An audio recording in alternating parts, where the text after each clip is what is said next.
And to that piece of lieutenant that's always on his podcast, bash us, him.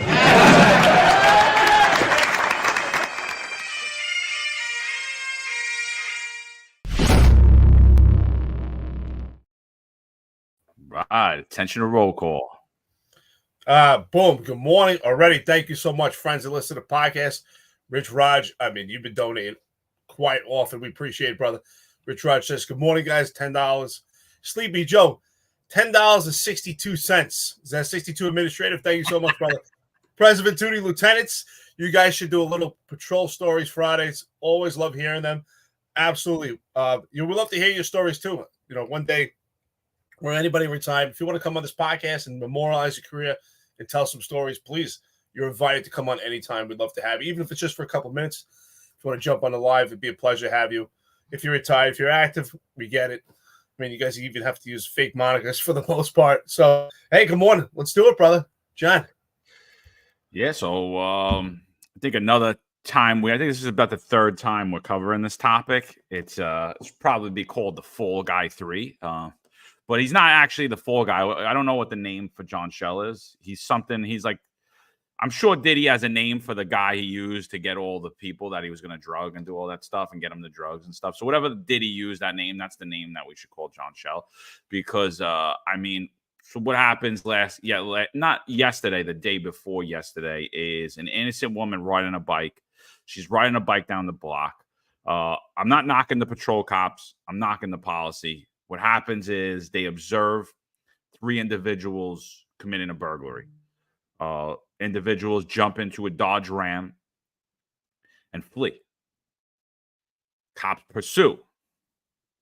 Now, we've been very outspoken, and the attacks against this podcast really started right around that time when we started speaking out about that vehicle pursuit should be a last resort, and shouldn't be done in high density locations, and that basically every single one that you've seen recently violates the patrol guide policy. And we said it then, if you're going to send these cops out there and make them chase cars, you're going to force people to chase cars, you're going to berate captains to say that you have to keep these pursuits active, if you're going to parade patrol supervisors and crime sergeants and all these people to keep these pursuits going, then repeal the policy because they all violate it. If what you're saying is true, that they're trained and that they're acting in accordance with department guidelines, which they're not on either, if what you're saying is true, you should have no problem repealing the policy, because the policy basically says only in utmost extreme circumstances. I'll read the exact verbiage of the policy a little bit later in the show, but it really, even in those times, the policy reads don't pursue. Am I wrong about that? Like, so like they chase this guy in a Dodge Ram, he ends up killing an innocent woman on a bike. Is it the cop's fault? Is it the burglar's fault? It's 100% the burglar's fault. But, at the end of the day, I think it's avoidable.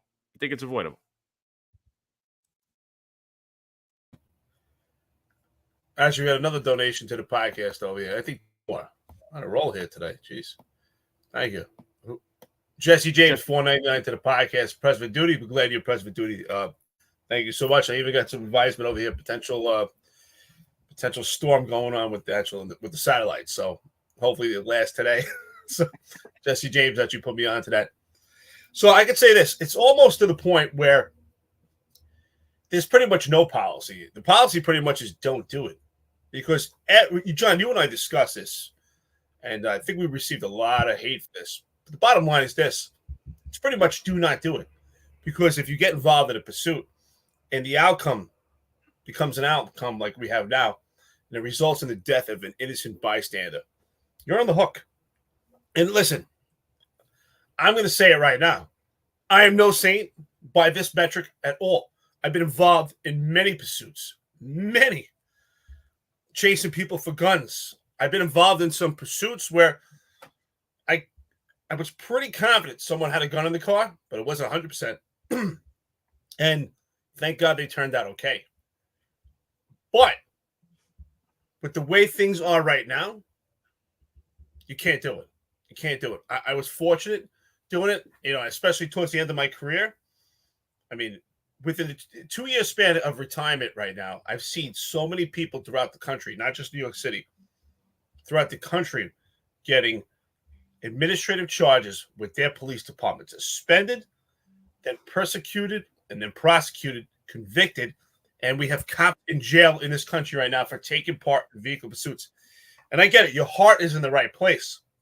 But right now, when I was out there and I got involved in pursuits, there wasn't John and Eric and the friends and listeners to the podcast to weigh in and say, hey, buddy, don't do it. I didn't have that person on my shoulder because your heart's in the right place. Someone committed a crime, but at the end of the day, you're going to lose because you know what they're going to say? Yeah, the perpetrator fled. You were in pursuit, but it's just property. It's a burglary. And the person. And what are they really going to get charged with at the end of the day? And you're on the hook. And that's the sad part. John, what do you think? No, you're 100% right, dude.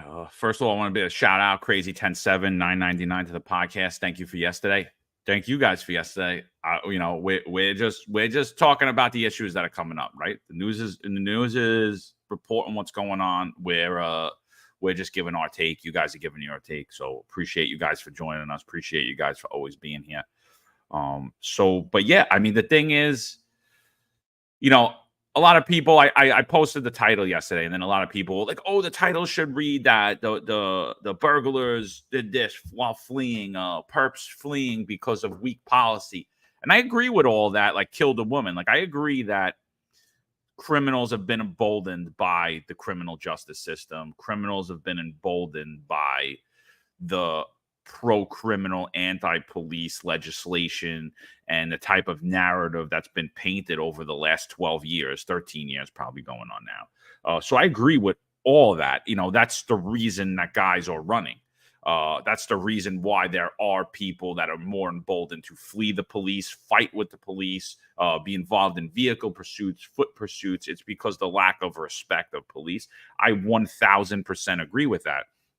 But let's go back to the height of broken windows, when if you fled on a police officer, you assaulted a police officer, you fled in a vehicle, you would be prosecuted. You would face penalties. Let's go back to the height of that broken windows theory, where we're honing down on minor crimes, where it's not only just broken windows policing, it's broken windows prosecution in the district attorney's office. And let's go back then and there. We did not perform vehicle pursuits. We did not. It wasn't a tool in the NYPD's toolbox. It just wasn't. And the reason that was, and for you guys that are out of state and you're looking at us like we're crazy, it's the fact is New York City is one of the most dense populations on earth. It's a completely different dynamic. The chances of you actually even getting that vehicle without getting into a major crash are not good. The chance that you will run an innocent person over or they will run over an innocent person is way more likely than you to get that person. So depending on the crime, it's probably not worth it. And I said it before, and Eric said it as well. Anything short of a terrorist attack, a violent kidnapping from a stranger kidnapping, not the father trying to flee the state with his child. I'm talking about like a kidnapping, a sex trafficking ring, terrorist attack, a murderer who has potential to murder others that day. Anything short of that, you're out of your mind for being involved in a vehicle pursuit, because the only person that's likely to go to jail is the police officer, is the member of the NYPD. You're the only person that's more than likely going to jail. The other person, even if you catch them, if they caught these 3 burglars, Eric, what do you think would happen to them? Would there be consequences for the burglars? I mean, is it worth it? At the end of the day, is it worth it? And in today's New York City, in today's justice system, it's surely not worth it if it ever was. Because I believe in the way we policed under Bloomberg. I do. I think that was the proper way of policing. We did broken windows, but we did it tactfully and we did it carefully, and we did it looking at an overall view and health of the city and safety of everyone on New York City streets that day. And under John Schell's policy, that is not that is not that any longer. We are disregarding the patrol guide, and we're disregarding all of the lessons of the past and history, and we're just being reckless. And these vehicle pursuits, unfortunately, took innocent life, have caused unnecessarily took innocent life, and they're going to ruin cops' careers. They're going to, on top of that, the cops' career is secondary, because if that was my daughter or my wife or my mother on that street that day, I'm not gonna really care about the cop's career at that point. I'd be like, are you kidding me? This is what we're doing. My mother just got ran over walking down the block because you're chasing some dude that you're gonna let out in 4 hours. So I reflect this on my own experience too, right? And thank God we had bosses back in the day that weren't afraid to tell us when we were right and wrong, right? Because it's necessary. It actually makes us better. So, John, I know you're going to know who I'm talking about without saying the name. But it was 2005. I'm still a rookie at this point. And I got lucky enough to be in a car for a day. Back then, remember, you were in a car. It was luck. You were on footballs for the majority of the time. So I was in a car, and I remember I was with another rookie. We had a sector. I don't even know why. And there was a 32 in progress, right? And I thought back then, I'm a brand new rookie. Wow, 32. I didn't know shit, right? What's a 32, Eric? What's a 32 for the audience? 1032. Yeah, I was just going to say exactly that. It was a burglary in progress, right? So I thought, wow. Grand larceny in progress. Larceny in progress. 31 burglary. I'm right. You're right. 32 is a larceny in progress. It's exactly what it was. So I'm responding. I put my lights on. I'm going to the location, and I'll never forget, I got hit by a drunk driver. Never been. Thank God the drunk driver wasn't injured. I wasn't injured. But guess what? I never made it to the call. I got into an accident. It was stupid. And there was a female sergeant. You know who I'm talking about. Because she used to like to bark. But she was Shout right. out to you. Shout out. Shout out. I'll give her initials NC. Right? Yeah. Listen, I'm going to tell the truth. She had a little click. I wasn't in her click. But she ripped me a new one. And you know what? She was right. She was like, kid, that is stupid. She's like, where you going? I said, crime in progress. Yeah, what crime in progress? I'll never forget. Exactly that. Larceny in progress, right? It's just property. What are you doing? Right? And you know what? She was right. She ripped me a new one back then. And in the end, that was 2005 when things were much better. It was under Mayor Bloomberg. And she ripped me a new one and said, it's not worth it. It's stupid. And this wasn't even a vehicle pursuit. This was just going to the job. And she was right. What happened? I never made it to the job. In the end, it was a legit job, but it was just property. Didn't make it there. There was a drunk driver involved. But the bottom line is, if that wasn't even a pursuit, it just wasn't worth it. And she was right. I shouldn't be racing around. And I learned a lot. That was a valuable lesson. I think I had maybe a year on the job. It was a valuable lesson at the time. I don't even think I had a year. And even with that, right, I had a lot of experience. I was in the Marine Corps. I went to Iraq. But even with that, it's a different animal doing policing, right? Understanding that it's a complete different animal. You're working in Metropolis, and your job is about, you're not going out there to hurt people. You're going out there to protect people and save them. And if you can't get to that job, what good are you? You're not useful. So I learned throughout my career. There were times, like I said, I got involved in pursuits, which I thought were necessary, chasing someone with a gun. But right now, the dynamics are really different. I would not get involved in these pursuits. And with that, there's no one there that's going to protect you. And there's more than one way to skin a cat, right? With all the technology that we have, and that is really being perpetuated by casualty, if it's true, then let's use those tools and those resources and supplement them to get the job done. Because when you're in pursuit and you're chasing a car, it's very rare that people are going to support you, no matter what. Let's look at this. There's an innocent woman that lost her life. She lost her life, and right now the perpetrators are still outstanding. It's just a burglary. So some people say, oh, it's just property. And they'll say, oh, no lives were lost. And the only life that was lost in this is some innocent woman who has nothing to do with this. So, and this can create a complete outrage. I mean, this is could be someone's mother, could be someone's sister, could be someone's daughter. And the perception and the perverse reaction that people will get is that the police killed her, because the police are the ones supposed to have the responsibility and accountability to not control. You can't control the perpetrator, but you can control yourself from taking after this vehicle. And that's the way it's viewed. So that's why I say, do not do it unless what John just said. There's a terrorist attack, someone has a bomb in the car, or you watched a 4-year-old girl get kidnapped into a car. Other than that, I can't think of an opportunity that you're going to get support. And you may end up in jail right now. I mean, it's crazy how many pursuits the khaki pants have been involved in, and there's been other lives lost. And this one's really surfaced. So it appears to me that I'm right, that there's a three-tiered system, that they're the only ones getting support in the upper echelon. But in a blue uniform in the 114 precinct, you're part of general population. Unless someone in that car has ties to Jeffrey Madry or Eric Adams or Kaz Daughtry, I'm sorry. I feel who's going to stand up for them? They're screwed. Yeah. Kevin Strauss says, you're damned if you do, you're damned if you don't. Suppose you let the car go and they kill somebody. Tough call either way. Kev, I agree with you 100%. And I'm not sitting here saying that I might not get tunnel vision if you throw me in the car today and I start to go get those guys who just broke into someone's house. What I'm saying is it violates the NYPD policy. So, and not only does it violate the NYPD policy, nothing's going to happen to these people, right? They didn't kill anybody.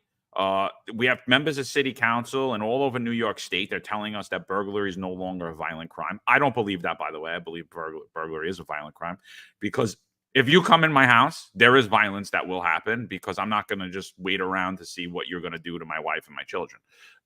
So, I believe it's a violent crime. You're taking over the sanctity of someone's home. The potential for violence is there. But it violates the patrol guide. Nothing's going to happen to these people.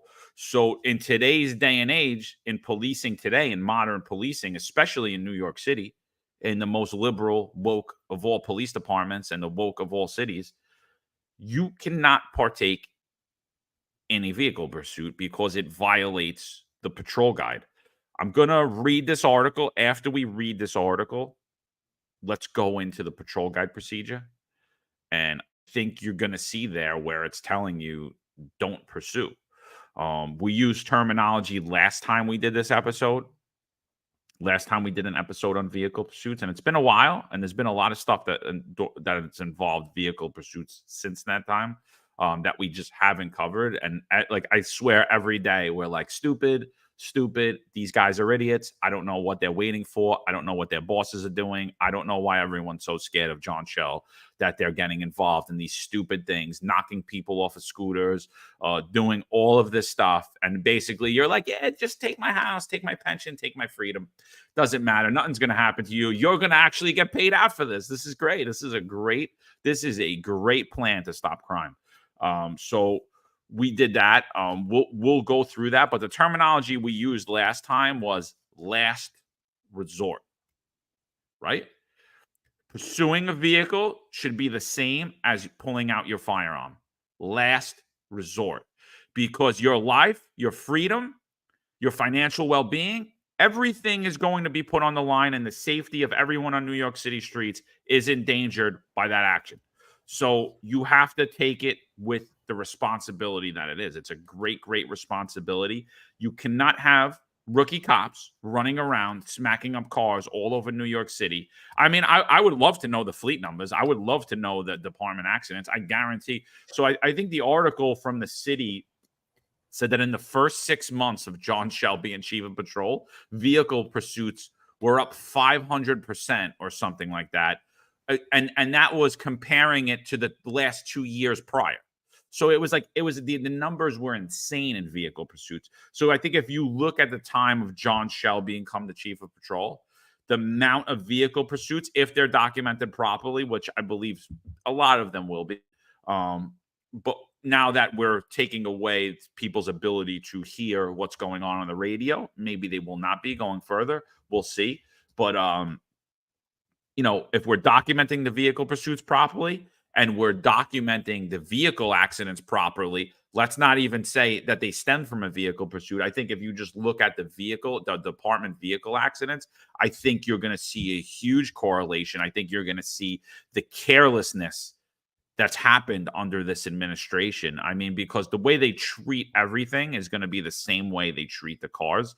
I think even though cars were always treated significantly not with care, the cars always, you would look at a patrol car and you'd be like, dude, this car's brand new. Why is there a pen writing on this car? Why did someone chew the steering wheel? Like, what's going on here? I think for the most part, prior, it was frowned upon to get into vehicle accidents, and there were consequences to pay. And now I think you're getting out of boys, and nothing's really happening to you when there's vehicle pursuits. So I think when there's department vehicle accidents, I think if anybody looks at those numbers, if you look at the department vehicle accidents, they're going to be up significantly. It's just going to be another thing where you're going to see that nothing matters under this administration. We're just going to do whatever we want, whenever we want. Fix my car. Give me another one. I'm going to go out and smack up another one tomorrow. And if you're treating the car that way, that's how you're treating everything else you're doing at work. And that's how you're treating the public as well. I agree with you. I'm going to even go even further and say that I think that it's actually a higher threshold when it comes to a last resort of engaging in a vehicle pursuit in comparison to utilize your firearm, because you're in many cases you may be in a situation where you have to utilize your firearm because you're cornered. You're in a situation where you have to. Where a vehicle pursuit, for the most part, I would say almost 100 times out of 100, where it's self-initiated. And you could say, well, the person took off. It's not really self-initiated. Well, it's self-initiated because you took it upon yourself to follow that person, to get involved in that pursuit. And I think it's an even higher threshold because it's self-initiated. It's never a point where you're cornered and you have to take off after this person. So, and I get it. Listen, everyone's heart is in the right place. And it's really hard to say that you're not going to pursue. It's easy for us, our friends, listeners, and ourselves right now. We're sitting here. We're calm. Our adrenaline's not up. It's very hard. It takes extreme amount of discipline, and you really have to do a lot of audio visual and talk to yourself and say to not engage in that pursuit because it's just not worth it. Because I would say, John, if you and I were in a car together right now, the car takes off on us, if we're not actually talking to each other saying, no, don't do it, we're going to take off after that car. 99 times out of 100, everyone is going to take off after that car. We have to tell ourselves, don't do it. Because it's just in your blood. I mean, if you're a real cop, it's very hard not to take off after someone. But you have to realize it's just not worth it because we have an innocent woman that has died. But what if it was and I'm not downplaying this. This is terrible. But what if it was a 5-year-old kid? God forbid, a 5-year-old kid playing in the street. Like how much chaos could that cause in the city? It's just horrific for someone who's not going to jail anyway. The only one that's going to jail is Stephen Lee or someone like that. But if it was a perpetrator that committed crime, it might not even get prosecuted, might not even make it past the DA's office. And the only one holding any liability is the cops involved in that pursuit. That's the only ones. And it's not going to be just the driver. It's going to be the recorder in the car also, because they're going to say you had a liability, you had accountability, responsibility to tell the driver to stop. So they're both going to be held liable. I'm sure the driver will be held more liable percentage-wise when it comes to civil liability. But I read stories. If you have an opportunity, friends, listeners, take a look. There are stories, not in New York City, throughout the entire country where cops are doing some serious jail time. And they're involved in pursuits where people are sometimes even shooting out the window, and they still find the cops at fault. And these are not dense populated areas in comparison to New York City. And John's right. I've been all over the world. I've been all over the country. And there's no city as densely populated as New York City. Nothing comes close. There are densely populated areas, but nothing compares to New York City. Absolutely not. So you have to be mindful of that. You have to talk to yourself and say, don't do it. It's just not worth it. You're going to end up in jail. And still, even though this woman lost her life for a burglary. And yes, John, I agree. It's a violent crime because if someone enters your house, which is your domain, and you're there, you're going to take action to protect your family. But in the end, John Shell is not going to support you. It was about a year ago, I would say, that we did maybe a little bit more, where we did a podcast talking about John Shell being the fall guy. And at that time, vehicle pursuits were really at the height of discussion when it came to press conferences, where John Shell was talking about it. But what did we get also? And you had to really watch. John Shell was motivating cops to get involved in vehicle pursuits because it was a tactic that was going to be used to stop fleeing vehicles. And simultaneously, Jeffrey Madry had put out the policy that was in direct opposition to John Shell's statement, in which pretty much the policy says don't do it. So here you are, you're getting mixed messages from the same leadership of the NYPD. You have to stop, halt, take a pause, and say, wait a minute. We can't be involved in this. We're not getting support. So please, be careful out there. I would say for the most part, don't do it. John, let's get to the article. Yeah, I just want to respond to one comment. Benito de la Cruz. So listen, there's going to be a lot of cop haters on this podcast that are going to just say ridiculous things about the police. But Benito says this sad story basically happens every day in New York City. The police killing people to justify their salary. Benito, that couldn't be the furthest thing from the truth. So what we're talking about is we're talking about the lack of supervision. We're talking about the lack of clear vision of New York City and policing. Because what are police? They are made up of the community. They're members of the community who decided to serve the public by putting a uniform on every day, responding to 911 calls where basically when they arrive at the scene, everyone's running away from the scene and they are running into it. So, as a supervisor, we were always taught protect the cops from themselves because, like Eric just said, I want you to put yourself into uniform. Your neighbor's house is being burglarized. You get a call that there's a burglar. There's 3 males inside his house. You're responding to that location. I'm going to get these guys. I'm going to arrest them. I'm going to protect my neighbor's house. And when you get there, they flee. And you have the means to chase them. You're going to chase them. So it's the supervisor's job in the NYPD to realize that a police officer in that moment in time, adrenaline's going to be flowing. They're going to be focused on doing their mission. Their training's going to kick in. Their frontal lobe's going to shut down on them because of the adrenaline. They're going to get tunnel vision, and they're going to start pursuing the perpetrators in order to complete the mission. And what's the mission? To protect New York City, right? So as supervisors, we have a responsibility to tell the police officers, stop the pursuit. And the police officers are going to get mad and they're going to say, oh, that guy's got no balls. That guy's a coward. That guy's a shake box. And that's all good. But more than likely, no one's going to get killed that day. They're going to dump that truck somewhere close by like they did. And they're going to flee and we'll get them another day. We'll get DNA off the truck. We'll get the prints off the truck. We'll get cameras of where they came from, where they were, and we will find and prosecute those people. And those are when there was actually prosecution happened in New York City. Currently in New York City, when they get caught, I mean, now that someone lost a life, now they have a big problem. Now they have a big problem, unfortunately. So for all of you criminal justice reform advocates here, you can see what happens with bad policy, right? We let potentially 3 people who maybe really are just some people that could be reformed. Now they're murderers. Now they're murderers. Now they're going to spend a lot of time in jail. Now an innocent woman lost her life. Now potentially cops' careers, good people in New York City are going to go. They're going to see, other cops are going to see what's going to happen. They're not going to want to police the streets in New York City. Residents are going to see what happened, and they're going to say, I don't want to live there. Why do I live in that city?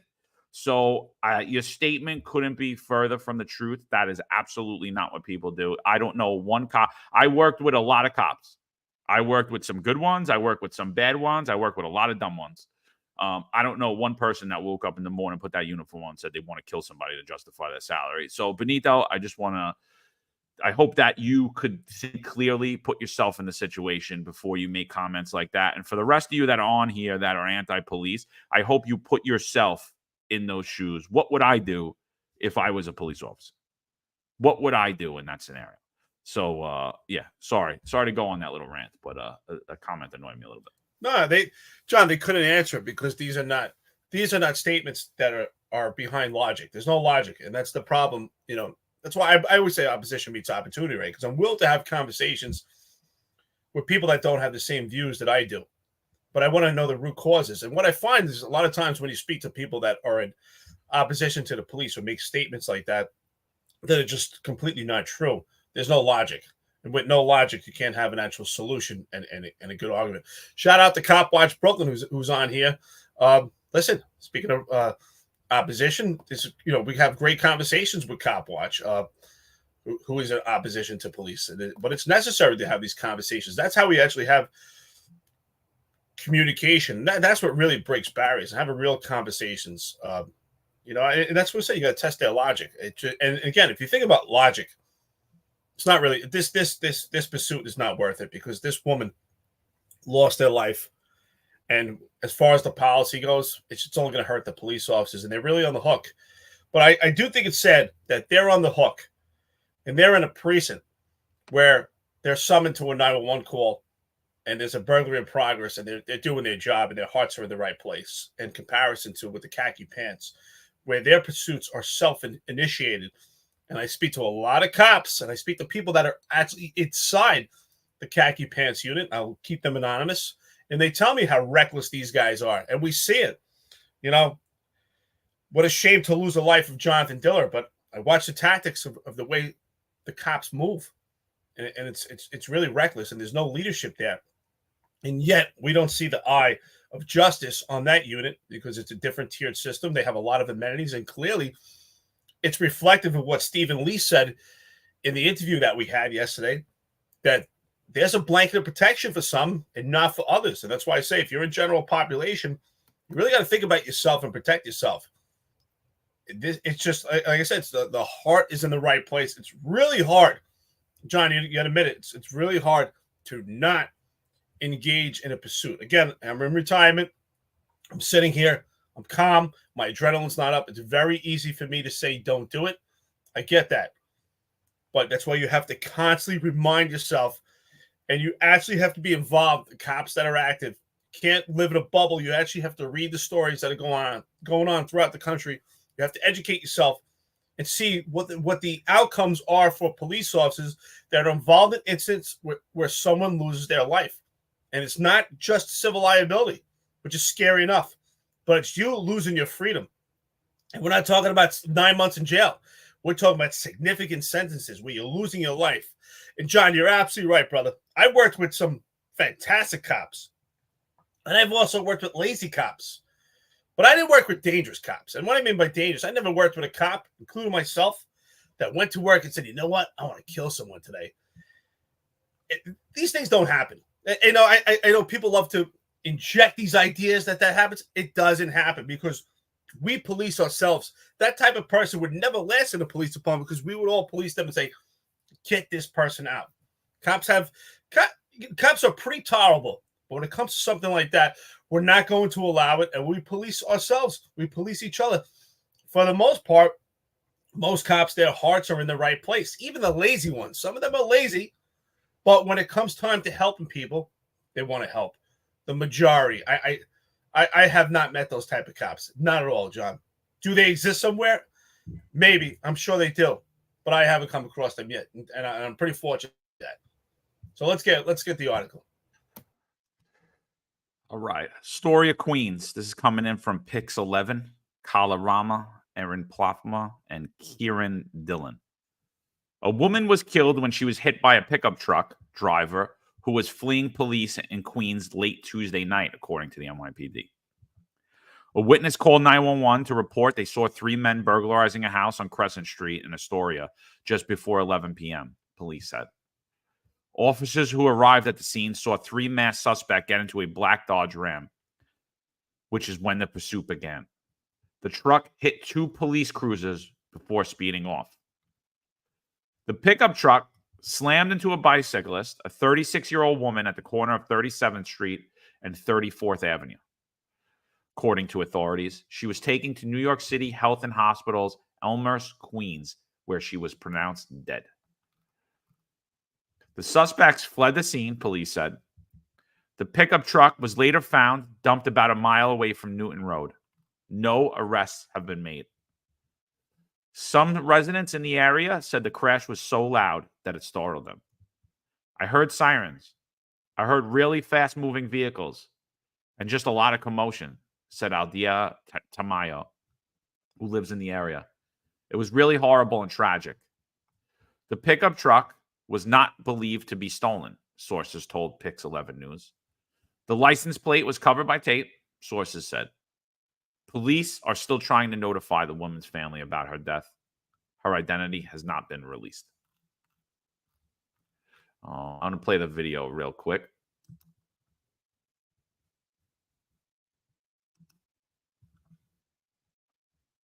Forget about it. Forget the video. What do you got?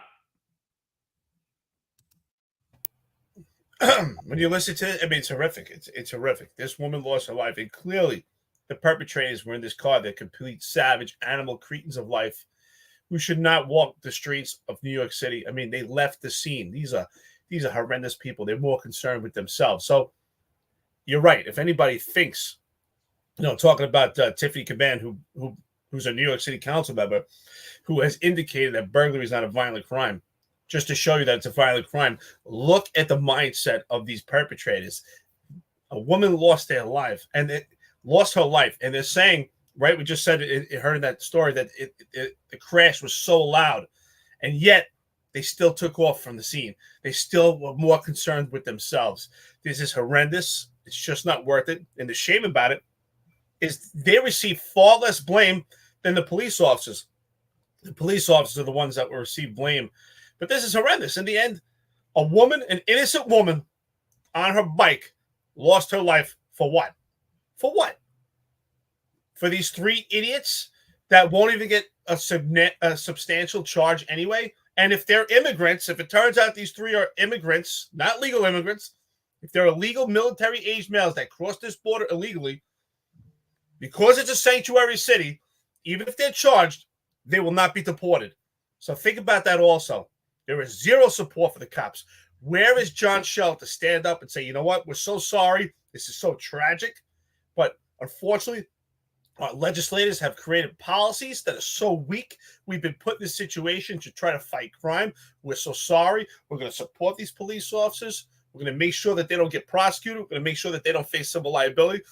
We're so sorry this happened, but we need your help. We need the community to help us combat these enacted policies and laws in New York City that make your life much worse than it is right now. But where is he? He won't be saying a word. No, I mean that's the whole thing. It's a big tough guy. We're not having it no more. I remember that news conference. It was right around July. And we're not having it no more. We're not taking it no more. Nobody's running on us. And we said then how stupid. What a stupid statement that is. And everybody loved it. All the older retired guys were like, oh yeah, finally we got a chief. I was like, yeah, finally you got a chief that's gonna fucking send your children, excuse my French, is gonna send your children to jail. All the kids that you were like, yeah, take this job, it's a good job, right? Finally we got a chief that's gonna turn his back on your kids. He's gonna tell them to go out there and be cops when they absolutely the last thing they should do is actually do that and be involved in pursuits, because it was never a good policy. That's not being a cop to me. That's not being a cop to me. Risking everyone's life to just try to get somebody. That's not it. I get that that's what happens, but that's what supervisors are for. That's what cooler heads are for. That's why you're there. End the pursuit. Somebody's going to get killed. Stop the pursuit. Call off the pursuit. Call off the pursuit. And yeah, and I've done it too. Oh, that guy's a coward. Oh, blah, blah, blah. I should thank every sergeant that ever called the pursuit I was offering. Every lieutenant that was sitting on the desk. Every guy that I thought that was a zero that called off a pursuit. I thank you, because you know what? I'm sitting here. I get to raise my children. I have a pension. I have health benefits. I thank all of you. And that's what supervision is. That's what a supervisor is. They're going to tell you the things you don't want to hear. Right?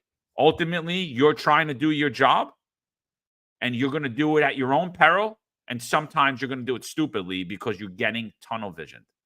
your ego is going to get in the way. Oh, this guy ran from me. I'm going to get him. I'm a good cop. I'm going to take this burglary collar. I'm going to do this.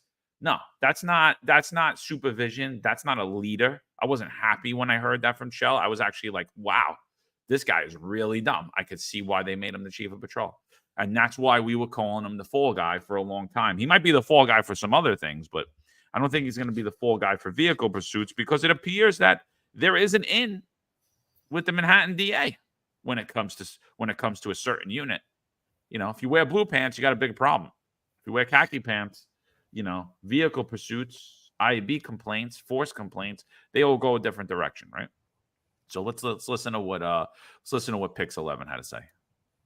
Good morning. We're at the intersection where police say that Dodge Ram that they were following. What happened here? All right, forget about it. I don't know what's up with that video. I just want to say, while we're waiting, I'm trying to figure out this video.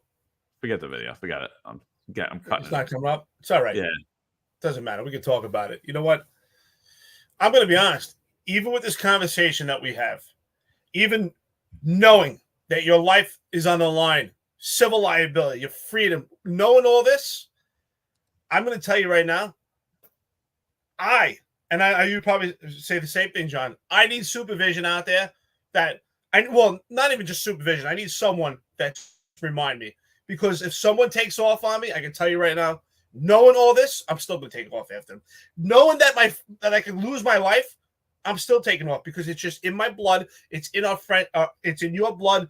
Our friends and listeners that are cops, it's in your blood. You need someone out there who's just going to go, stop. Just that person who's cool and calm. You need that, because I know I'm going to take off after that person. It's just in your blood. I just want to reflect back on something that happened also. Just, you know, we forget sometimes, who can you also hurt? Yourself, the cops. You can get hurt yourself. John, do you remember back in the day? I know you were in the 120 precinct also, and I know we left for the 123, but back then, there was a lot of specialized teams. There was very few guys on patrol, and there was so many teams. But there was a team. It was the Bird team in the 120 precinct back in the day, and they were rock stars. These guys, I got to say, they were rock stars, man. These guys were good. But there was a cop that I'll never forget. He was really good. I wonder, sometimes I think, does he have any regrets? But obviously he can't. He's got to live his life. But there was a cop taking off on Richmond Terrace, and everybody, if you know Staten Island, Richmond Terrace is a real windy road. And they were investigating a burg, or I don't know exactly the story, if they were actually going to a burg process. But the cops got wrapped around a pole. And I'll never forget, because I went to visit this particular cop that was driving to the hospital, and he's got a rod throughout his entire leg, from his hip to his ankle. There was so much damage to his leg. So they never got the perpetrators, and all they did was wrap themselves around a pole. So, and that was when times were good. Is it worth it to get to that point where now you have complete disfigurement in your life for a burglary? It's just not. It's just not. It's a sad story. And this particular team, I gotta say, they were rock stars. John, if you know the team back then, it was the Bird team. These guys were great, man, real superstars. And his walk will never be the same. I'm sure he's probably in significant pain. For what? And he'll never be remembered for it either. But got to think about yourselves too. We have to be smart in this. And how do we be smart? Is we hold each other accountable. We need other voices. We have to police ourselves. We need people, of course, supervise, but we need people to get on the radio like, listen, hey, stop the chase. Stop the chase. You know what? And you're not a coward for that. That actually makes you strong. So, John, what do you think? So I think, a lot of people are going to listen to this whole thing, and we're saying cops should never pursue. And I'm going to say right now, I don't like never in policing ever. I don't want to ever hear never. So for all you advocates now, Transalt, all these people that are calling for the NYPD to not be able to pursue, I absolutely don't support that either. How do you feel about not being able, restricting the NYPD totally? You will not pursue ever.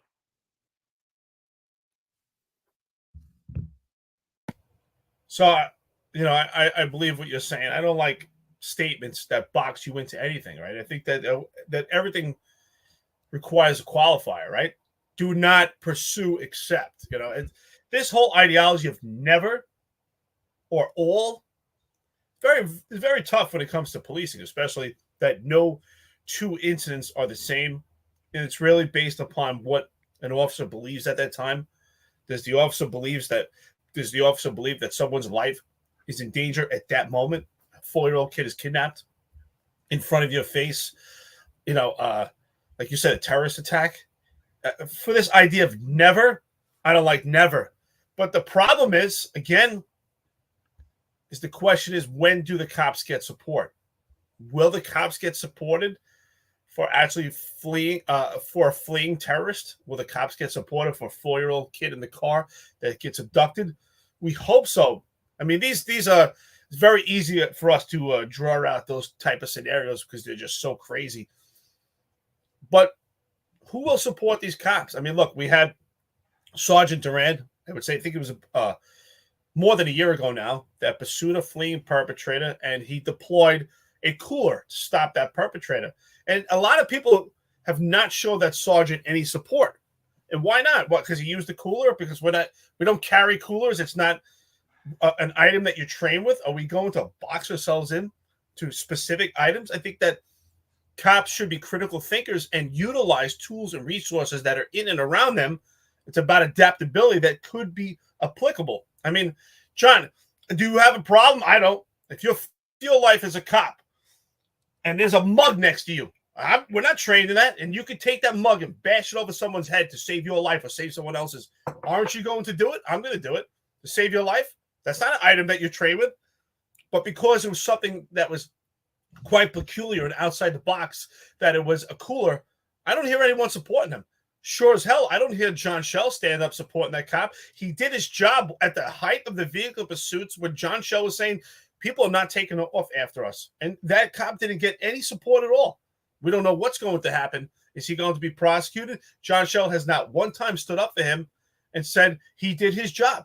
The perpetrator caused his own demise. We don't hear that at all. There's zero support. That's the problem. Well, I think it's the supervision. The supervision is highly lacking.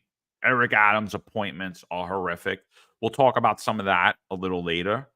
We talk about the appointment of Tariq Shepard, who was a captain, cheering on Alvin Bragg, saying how great Alvin Bragg was. I retweeted that. That was, I believe, in April of 23. Tariq Shepard was a captain. In April of 23, Tariq Shepard was a captain in the 2A precinct cheering on Alvin Bragg. I retweeted it and I said, congratulations on your promotion, I guess. A few days later, he's promoted to deputy inspector. A few weeks after that, he's promoted to deputy commissioner of public information. And then recently, without anyone in the public being made aware, he's at Comstat, sitting at Comstat as the chief of staff for the most insignificant police commissioner ever, which is Tom Donlin. I don't even think we should ever say his name again. I think we should just call him the placeholder, the old placeholder, the old pale, stale, white male placeholder. So they put him there. And now Tariq Shepard is a 3-star chief in uniform. And it's nowhere. There's no order for it. There's nothing. He's not in the list of promotions. It's nowhere to be found. It's nowhere to be found. So we'll talk about the lack of supervision. And I think Marlon Bethel brought up a great point yesterday. Imagine being a 30-year man on the streets in New York City every night, dealing with all these situations, having to make these decisions, having to save cops from themselves, having to keep the public safe, having to keep criminals safe, having to worry about all of the insanity that happens in New York streets every night. And you're sitting there and you're at Comstat and you got to listen to a kid who was a sergeant driver for 18 years and another kid who has very soft hands, all lotioned up, very tender, who was been in the deputy commissioner of public information's officer forever, for his entire career. And now they're telling you how to solve cases, what you should be doing on the street, how you should act during vehicle pursuits. Now, I'm no fan of John Shellen. I'm no fan of Jeffrey Madry. But when we're going to talk experience, they have the experience to be sitting at that table. Should they be sitting at that table? Does their character or their decision-making process deem them fit to be sitting at that table? I don't believe so. And then why? You just look at their disciplinary records. Just look at their careers. Look at what happened to them. Look at the controversy they had both on and off duty. So I'm going to say, no, they have no business sitting there, but they have the experience. But at the same time, Tariq Shepard and Kaz Daughtry have no business sitting next to them too. And then instructing people who've actually had careers in the NYPD that weren't just political hacks. So, I mean, when we look at that and then you look at how they flout the policy, you got to look at it and say there's no supervision because the supervisors don't understand the job. They've never had to call off a pursuit. They've never had to do a 49 per pursuit. They never had to make the decision of if they should pursue or if they hadn't. The only thing they've ever had to do is, yeah, I need another car. I just smacked one up. Boom, boom. You know, that's what they're doing now. They're covering up, they're shielding things, they're low integrity people. Let's get into vehicle pursuits. Vehicle pursuit policy. You know, there's some definitions in there. The purpose of the policy was put in place. It was revised 7/14 of 2022. The procedure: upon observing a vehicle which is to be stopped or there is a likelihood that a vehicle pursuit may be imminent. Uniformed member of service of the primary vehicle. Initiate vehicle stop when feasible. Determine the necessity for commencing and continuing a vehicle pursuit by considering the following: the nature of the offense, the time of day, the weather condition, the location and the population density, the capability of the department vehicle, the familiarity with the area. Note, this is an important note. So those are all the things you got to do. This note, I want all you guys and girls that are sitting in the car right now, I want you to listen to this note. I want you to write it down. And then I want you to send me nasty messages about when you could do this. Okay. Department policy requires that a vehicle pursuit must be terminated whenever the risks to uniformed members of the service and the public outweigh the danger to the community. If suspect is not immediately apprehended. If the chase is terminated, members will attempt to obtain sufficient information to effect apprehension. One more time, Eric. Department policy requires that a vehicle pursuit be terminated whenever the risk to uniformed members of service and the public outweigh the danger to the community if the suspect is not immediately apprehended. Mr. D called it. That means no vehicle pursuits should be initiated, and also VSS Ventores, vehicle pursuits are a no-no. That's basically what it says, because it says when it outweighs the risk. So pretty much we could say that even if a perpetrator shot two people, and those two victims are en route to the hospital, and they're going to be treated and released, and an innocent woman who's a bystander gets killed on her bicycle, if you just based on that statement alone would say that if you're involved in a pursuit and two people were shot, get treated, released at the hospital, and a woman, innocent bystander, gets killed, well, it didn't outweigh the risk, because the totality of circumstances show that a woman died and those two people that were shot are sound, and they're sound and they're fine. They're being treated and released. So pretty much it's a no-no. And this is the other problem that I have. I used to say, I get it why we take a test, right? We take a test because it alleviates the injection and inception of nepotism when it comes to these tests, to get promoted, to become a supervisor and a leader within the police department.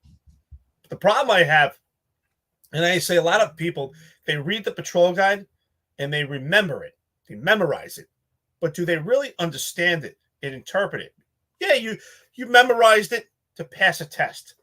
But how many people, if you had to ask sergeants right now, and if there's sergeants on here right now, be honest with yourself, before John read that, did you really understand the procedure, the policy for this? Because if you do, if you really understand the policy, you would say to yourself that it's just not worth it, and it's pretty much a rarity that you should engage in a pursuit. Now, again, I want to reiterate what John said earlier, because I must agree. I would not say never, but for the most part, it's not a tool that you should utilize. And based on John Shell's statements, it's completely reckless for him to tell the cops and to tell the public that vehicles will not flee based on that statement alone. That is not good leadership. That's failed leadership. That's not protecting the cops. John Shell, honestly, I don't feel sorry for him at all. You know, you gave him credit, and sometimes we do, saying he has more experience than others, but he shouldn't even be on this job anymore. He was involved in an incident. He claims it was an accidental discharge where we lost the life of another. It was complete failure. That should have been the end of his career. At that point, he should have been given the opportunity to resign, fest out, go on with your life. But that was a complete epic fail. It was a mistake, but we lost the life of someone. Move on, go on to another career. He should not be in a position where he's in a position of leadership, especially the chief of patrol. And since he is, if anybody should be supporting these cops, it should be him, because he still has a job and he took someone's life accidentally. That's his statement. I don't believe it, but according to him, he took someone's life by accident. But again, the statement you just read said you, for the most part, do not do it, because in most cases, it's not worth the risk. Shout out to Madeline Brame, who's on here. How you doing, Madeline? Madeline's a former guest on the show as well. Go back, check out her interview. So we got about 551 people here in the live chat. If you guys could just do us a favor, like, share, subscribe. If you're on social media, if you could like the post and share it out, we appreciate it. We are going over vehicle pursuit policy, not in an effort to bash what happened. It's a horrible tragedy what happened, but an effort to bring in some type of sanity to the Eric Adams administration, some type of sanity to the politically appointed in the NYPD, and kind of school them so that they can understand that this is not something that we should be partaking in on a daily basis. This is a last resort option. I'm going to read again the vehicle pursuit policy, and then I'm going to go into this is the pursuing officer. Then I'm going to go into the supervisor's role. So this is a note following the vehicle pursuit, right? Some things that you have to take into account when you're a police officer: the nature of the offense that you're pursuing the person for, the time of day, the weather condition, the location and the population density, the capability of the department vehicle, and the familiarity with the area. Right? Department policy requires that a vehicle pursuit must be terminated whenever the risks to a uniformed member of the service and public outweigh the danger to the community if the suspect is not immediately apprehended. So what that's telling you, and if we could just look at this, from an overall view, it's telling you that if the person in the vehicle at that moment in time is not a danger to the public, meaning they're not likely to kill somebody. They're not likely to kill somebody right at that moment in time. They're not shooting out the window. They're not ramming people and running them over. They're not doing anything in those times. You're on New York City. The density always calls for it. They're telling you to terminate the pursuit. It's exactly what it's telling you. If it's telling you that if that person's not shooting out the window, doesn't mean they have a loaded firearm in the car. Doesn't mean they have a murder weapon in the car. It doesn't mean they have a ton of drugs in the trunk. It doesn't mean they just committed a burglary. They just committed a robbery. They just committed a grand larceny. It doesn't mean any of those things. They just beat up a cop. They just beat up a woman. It doesn't mean any of those things. It means that if at that moment in time, they are not still a danger to the public right at that second in time, the pursuit must be terminated because the pursuit itself endangers the entirety of the public, right? And then for your patrol supervisors out there, patrol supervisor could be a sergeant, it could be a lieutenant, it could be whatever. I'm hearing it's mainly lieutenants now. So for the patrol supervisor in there's a note in there. It goes how they, they're going to monitor the transmission. They're going to keep the radio dispatcher informed. They're going to limit the involvement and control the radio for the other units. They're going to make sure that they're not the primary vehicle, who's the secondary vehicle. And then line 10, terminate the pursuit if necessary. When's it necessary? It already told you in the note. Basically every time. Then it goes over to the platoon commander, or if there's no platoon commander, it'll fall to a uniformed supervisor at the communication section. You're going to monitor the pursuit, right? That's even if there's a patrol supervisor out there. You're going to control and direct the apprehension effort. In the absence of active patrol supervisor, you will terminate the pursuit if warranted. When's it warranted? It already told you in the note. It's warranted when the risks to members of the service and the public outweigh the danger to the community if the suspect is not immediately apprehended. Yeah, I think it pretty much regurgitates itself and reiterates the fact that it's pretty much not a tactic that should be utilized in a very, very rare case, and it's very subjective. This is extremely, God forbid, you are involved in a pursuit, and now it's in the hands of a jury or a judge, and your life is on the line when it comes to your freedom. It's extremely subjective to determine, was it worth the risk? Did the potential risks for the public and yourself, was the crime itself or what you were pursuing for, did that outweigh those risks? It's very subjective. Do you want your life decision to be held in the hands of others? No. I know we love to say to be tried by 12 and not carried by 6, but here is an opportunity. You're not cornered where you have to deploy your firearm. That's why I think the threshold for this is even higher than your firearm, because you're pursuing someone. They're not pursuing you. So you have the opportunity to stop or not initiate, engage at all. So it's really about self-control, being able to control. And it's very hard to have self-control when it comes to pursuits. That's why we need good supervision. And we need other people on the radio to police you, to police ourselves and say, don't do it. VSS Ventura, thank you so much. $5 on the podcast. VSS Ventura says, what are your thoughts on a true OCS style leadership course for those who pass promotional exams? The test alone and BMOC are both insufficient and weak. So for most of our active retired or NYPD, but we have a lot of people out of state here also, and civilians. OCS is Officer Candidate School. So every branch of service in the military does have that. And BMOC is your basic module officer course for the police department, where you get your transitioning when you get promoted to each rank. So OCS, I can't speak for other branches. I don't know. But for the Marine Corps Officer Candidate School is really extensive. And what I think that they do is extremely effective is that when you're in Officer Candidate School, which is pretty much a boot camp, everyone is constantly rotated. So one day you're the battalion commander. One day you're a platoon commander. One day you're a squad sergeant. So everyone gets an opportunity to be in every leadership role possible, so that you understand each level of leadership and have a respect for it. And then you're put in scenarios that are pretty much impossible. It's done by design. There's pretty much impossible to actually have a solution, but it's meant for you to be decisive, to be able to have discipline, control, stay calm in volatile situations, and to learn and to think, to work with others.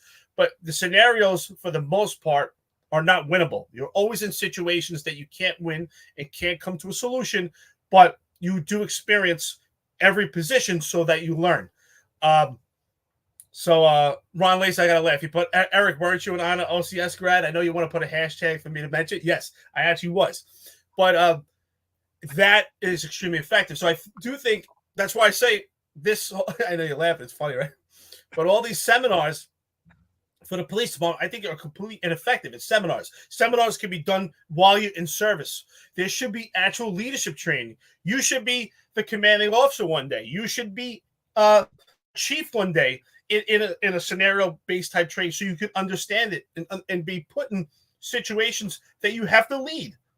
You know, because they put you out there from a cop. If you've never had any leadership experience in your life and you pass the test and now you're a sergeant one day, now you're supposed to lead without any skills, without any training, because leadership training.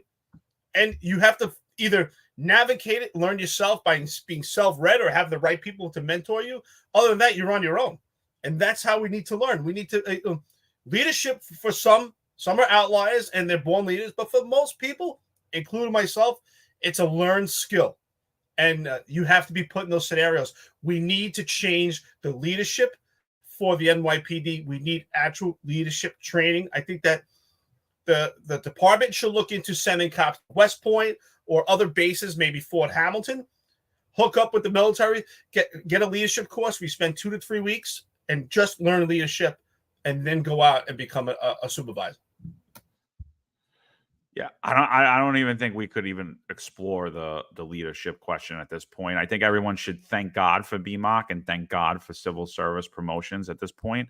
Until Eric Adams is out of office, we literally have an explorer who's now a deputy commissioner in charge of operations for the NYPD. He has about as much experience as an NYPD explorer has, and he's running operations and telling chiefs what to do. So I think everyone's got to thank God for that test, because if it wasn't that test, you could only imagine what the sergeants, lieutenants, captains, chiefs, and everyone else on this job would look like, what their experience level would be, what their maturity would be, what their criminal record, their ability to reason would be. So if it wasn't for that test, we'd have a big problem under this administration. So right now, I won't even talk about it, because I'll tell you right now, I thank God for those civil service exams and those promotional exams, because if anything, it would be completely discretionary.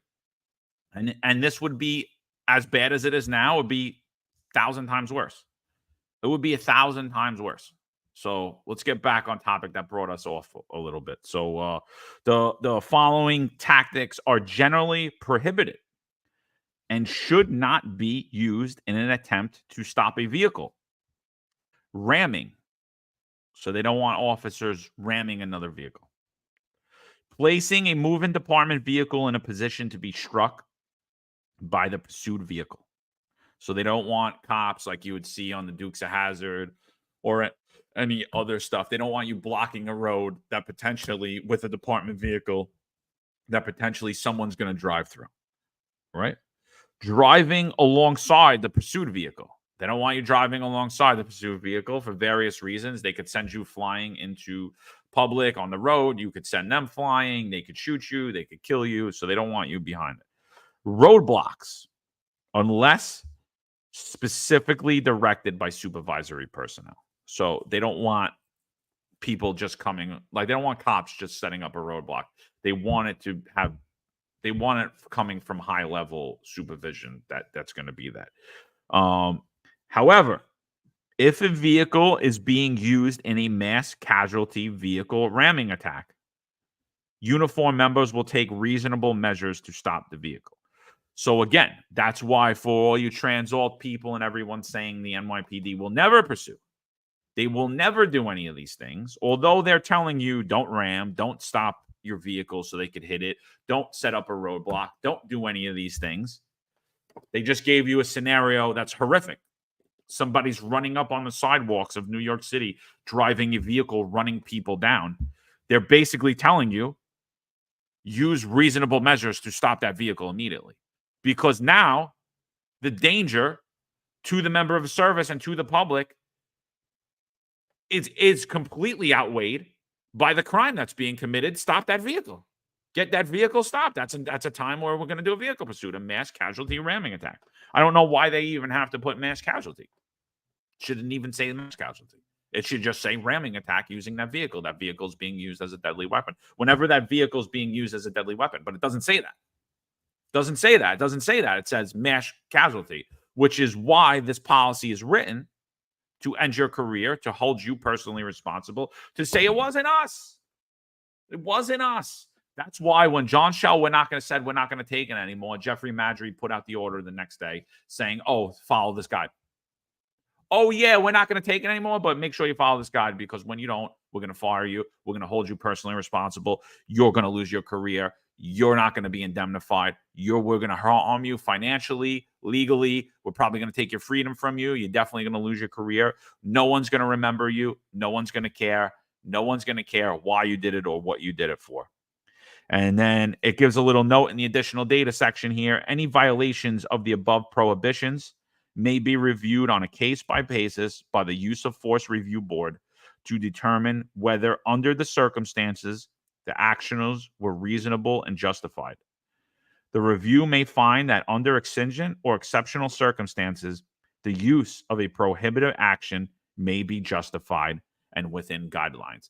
And this is a fair and reasonable thing that you rarely see in the NYPD patrol guide, which is saying that we're never going to say never. And to you trans alt people, that's why we can never say never. You can never say you can never pursue. You can never say never. You can never say never in policing in general.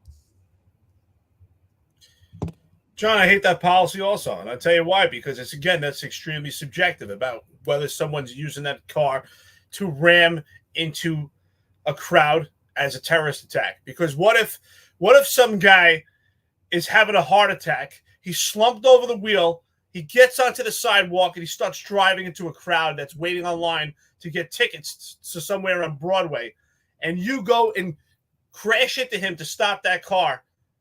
You save 100 lives that day, but someone dies in it. And it turns out that guy slumped over the wheel. He wasn't actually he wasn't a terrorist. He was slumped over the wheel, but you saved 1,000 lives. This is a terrible procedure. The whole thing needs to be scratched and redone, because arguably they can say, well, he wasn't a terrorist. This wasn't a mass casualty attack. You did save lives. One life was lost, but he was slumped over the wheel. So again, extremely subjective. This is a terrible, terrible procedure. I don't even know what to say. But the more you read into it, the more I realize it's even worse than I thought. Well, I don't like that note, but I think the procedure as a whole is pretty good. I think the procedure as a whole is a common sense procedure. I do. Because without that procedure, we have the Wild West. We have John Shell, Kaz Daughtry, and the Cowboys running around, smacking up vehicles, running over civilians, having people fleeing them, running civilians. So I like the procedure as a whole. I don't like that note. Like I said, I think it should be changed from mass casualty to whenever the vehicle is being used as a deadly weapon to ram either a cop or whatever it may be. We were literally trained in the police academy that if you were in an alley and there was no escape for you. You're in an alley. I want you to picture this. You're in an alley. There's a wall to your right. There's a wall to your left. And there's only enough room for the vehicle coming at you. And you can't back up either because you have a wall to your back as well. That you can't shoot the driver of that vehicle while he's attacking you.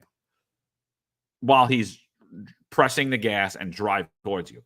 Now, I instantly in my head was like, wow, this is a terrible job. I can't believe what I'm about to get myself into. This is pretty crazy that they're telling me this. But instantly in my head, I said, well, I guess that's when I'm going to jail. Because I guess that's when I violate that policy. Hopefully I'm never in that scenario. But if I'm in that scenario, that's a pretty bad scenario. But that's how we were trained in the NYPD.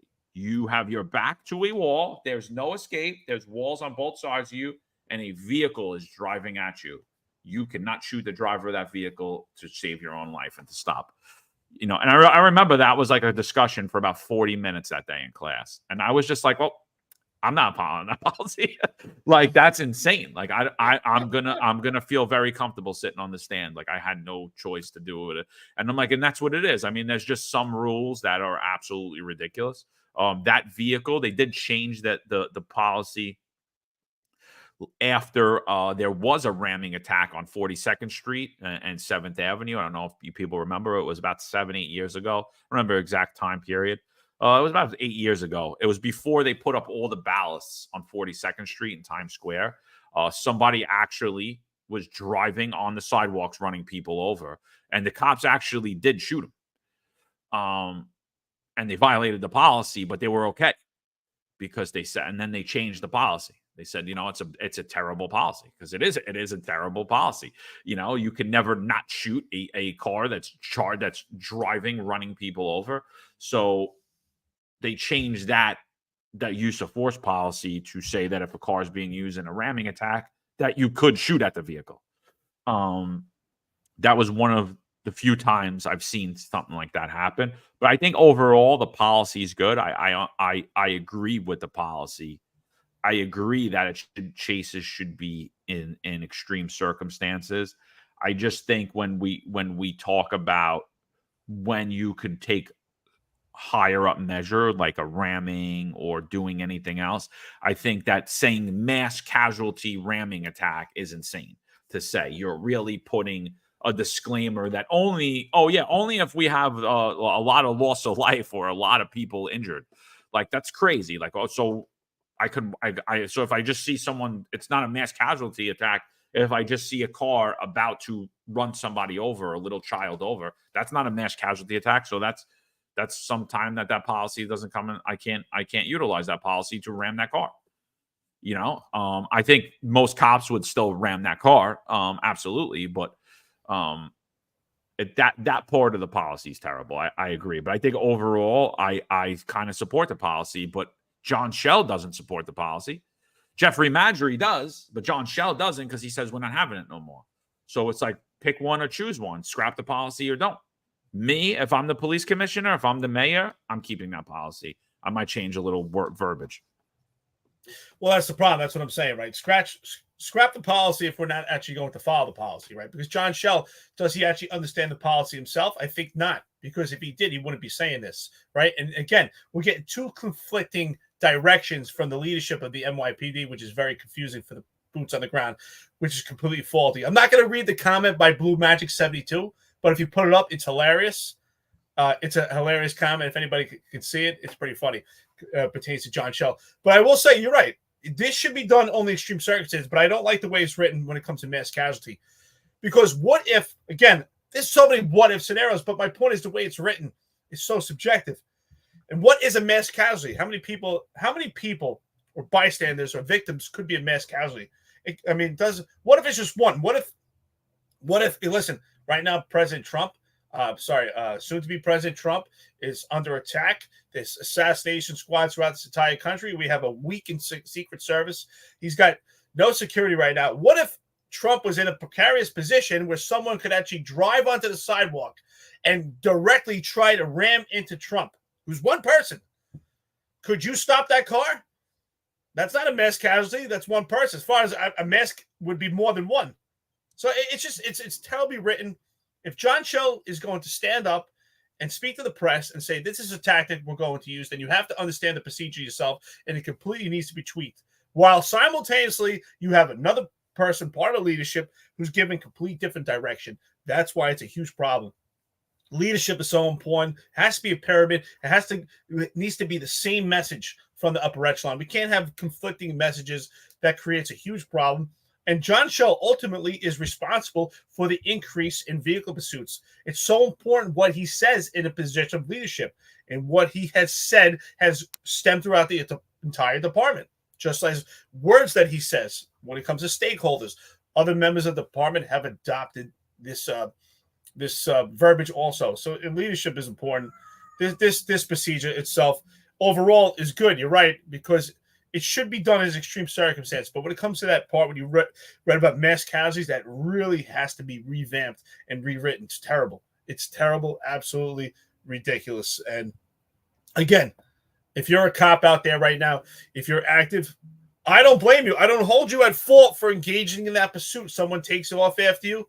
It's extremely difficult not to. Try. You've heard this podcast. You hear our friends and listeners. You see the articles that are going on in the country right now where cops are facing persecution and prosecution. They go into jail. Cops are going to jail for years, 11, 12, 25 years. They're losing their lives. You have to save your life. And if not, other members of the service, you have to police each other, protect each other. You have to.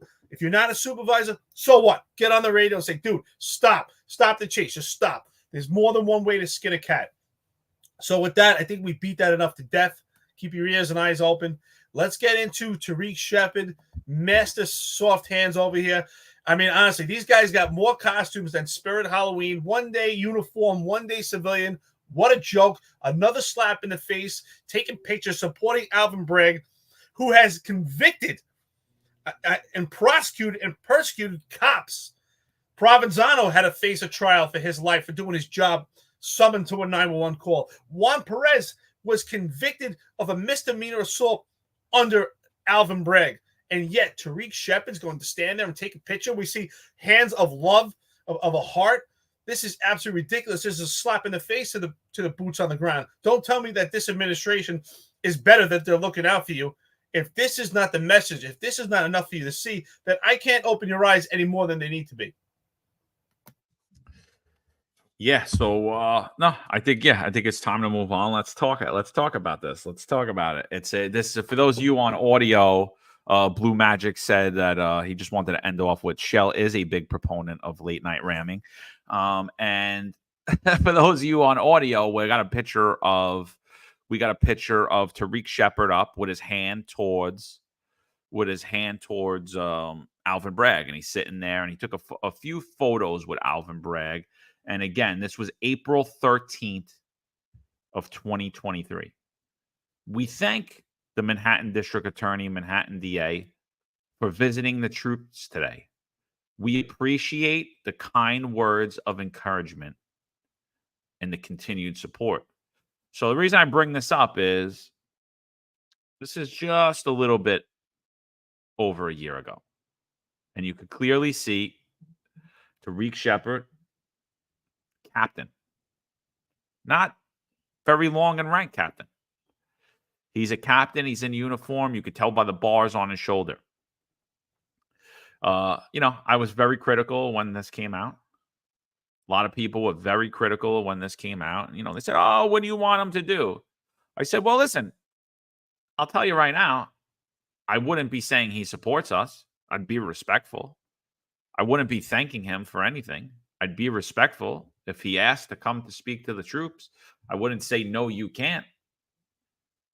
I would be respectful, but I wouldn't be virtue signaling this on Twitter and saying how great of a friend he is to the cops when he's prosecuting cops left and right.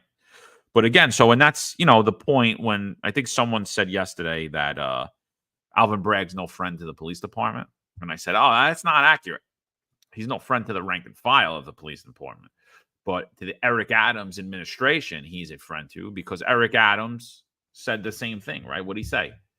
Me and Alvin Bragg, when it comes to public safety, are one and the same. Right? That's what he said. Me and Alvin Bragg are one and the same. And you see Tariq Shepard here. You see his kind words of encouragement. And then almost immediately after this, he was promoted to deputy inspector. And he wasn't a deputy inspector for a month, I don't believe, before he then gets a promotion, a civilian promotion, to deputy commissioner of public information. So that rank, that jump is insane. It's insane. It's an insane jump.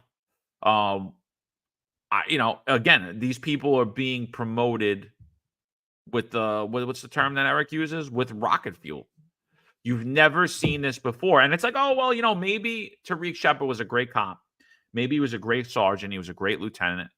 And he had a good career. And he's a really smart guy. Tariq Shepard has worked for the Deputy Commissioner of Public Information his entire career. Tariq Shepard, as a lieutenant, was friendly with Shay. Shay loved him. He used to hang out in Shay's office when Shay was a chief of detectives.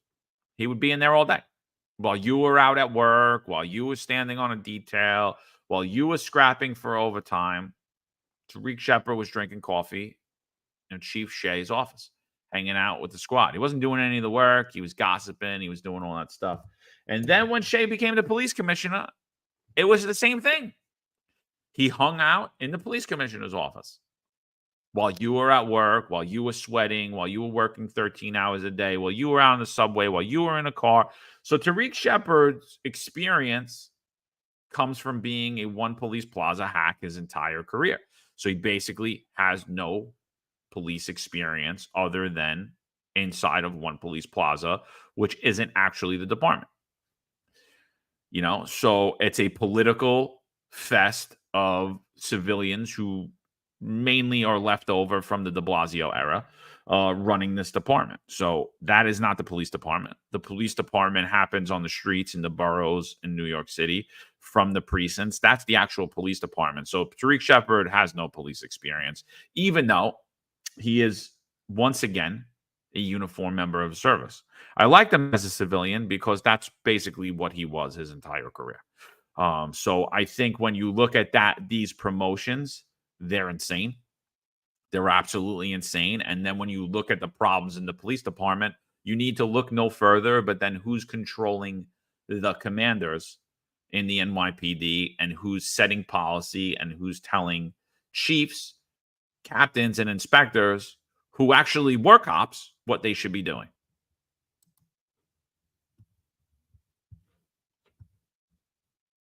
You know, I'm quite perturbed when cops say, oh, what is he supposed to do? What is he supposed to do? He's supposed to support you. He's supposed to support the rank and file. What do I always say? You do not have to respect the person, but you should show them respect. Yes, keep it professional, be stoic, show him respect, but you don't have to respect him. And you also don't have to virtual signal. You don't have to go out of your way to say that this person supports you. You could say that we have conversations. You could say opposition meets opportunity. You could say that we're having conversations to try to make it better for the rank and file. But to say they support you is an outright lie, and it's completely self-serving, and we've seen it played out. John and I have called this over a year ago, and I'm going even further to tell you, yes, he's not a friend of the rank and file. He's a friend to the two-tiered out of three-tiered system. He's a friend to the upper echelon of the police department that virtue signals to him, and he's also a friend to the khaki pants that has amenities that other members of the general population of the NYPD do not have. And I say it all the time. Tariq Shepard was promoted by rocket fuel. So was Kaz Daughtry, promoted by rocket fuel. Tiny Kinsella, promoted by rocket fuel. These are not particular promotions. These are not people that are anyone special. Tariq Shepard spent the majority of his career as a civilian, and now he wants to play uniformed personnel dressed as an ESU SWAT guy during a press conference. It's laughable. It's a complete joke. Tariq Shepard's record right here reflects itself. But of course, it's completely self-serving. If anyone says, what is he supposed to do? If you're saying that, what that leads me to believe is that you're saying if you were in that position, you would do the same, that you're going to butter up because it's necessary for your promotion. Is that what life has come about? That you're willing to sell your soul? You're willing to lie to the public? You're willing to lie to yourself so that you get a promotion, so that you have another star on you, so you get a couple more bucks? That's what it's come down to? I mean, John, you could have stayed on the job. You could have gave up your moral principles. You'd have a little bit more money in your pocket, but you have to look at yourself in the mirror.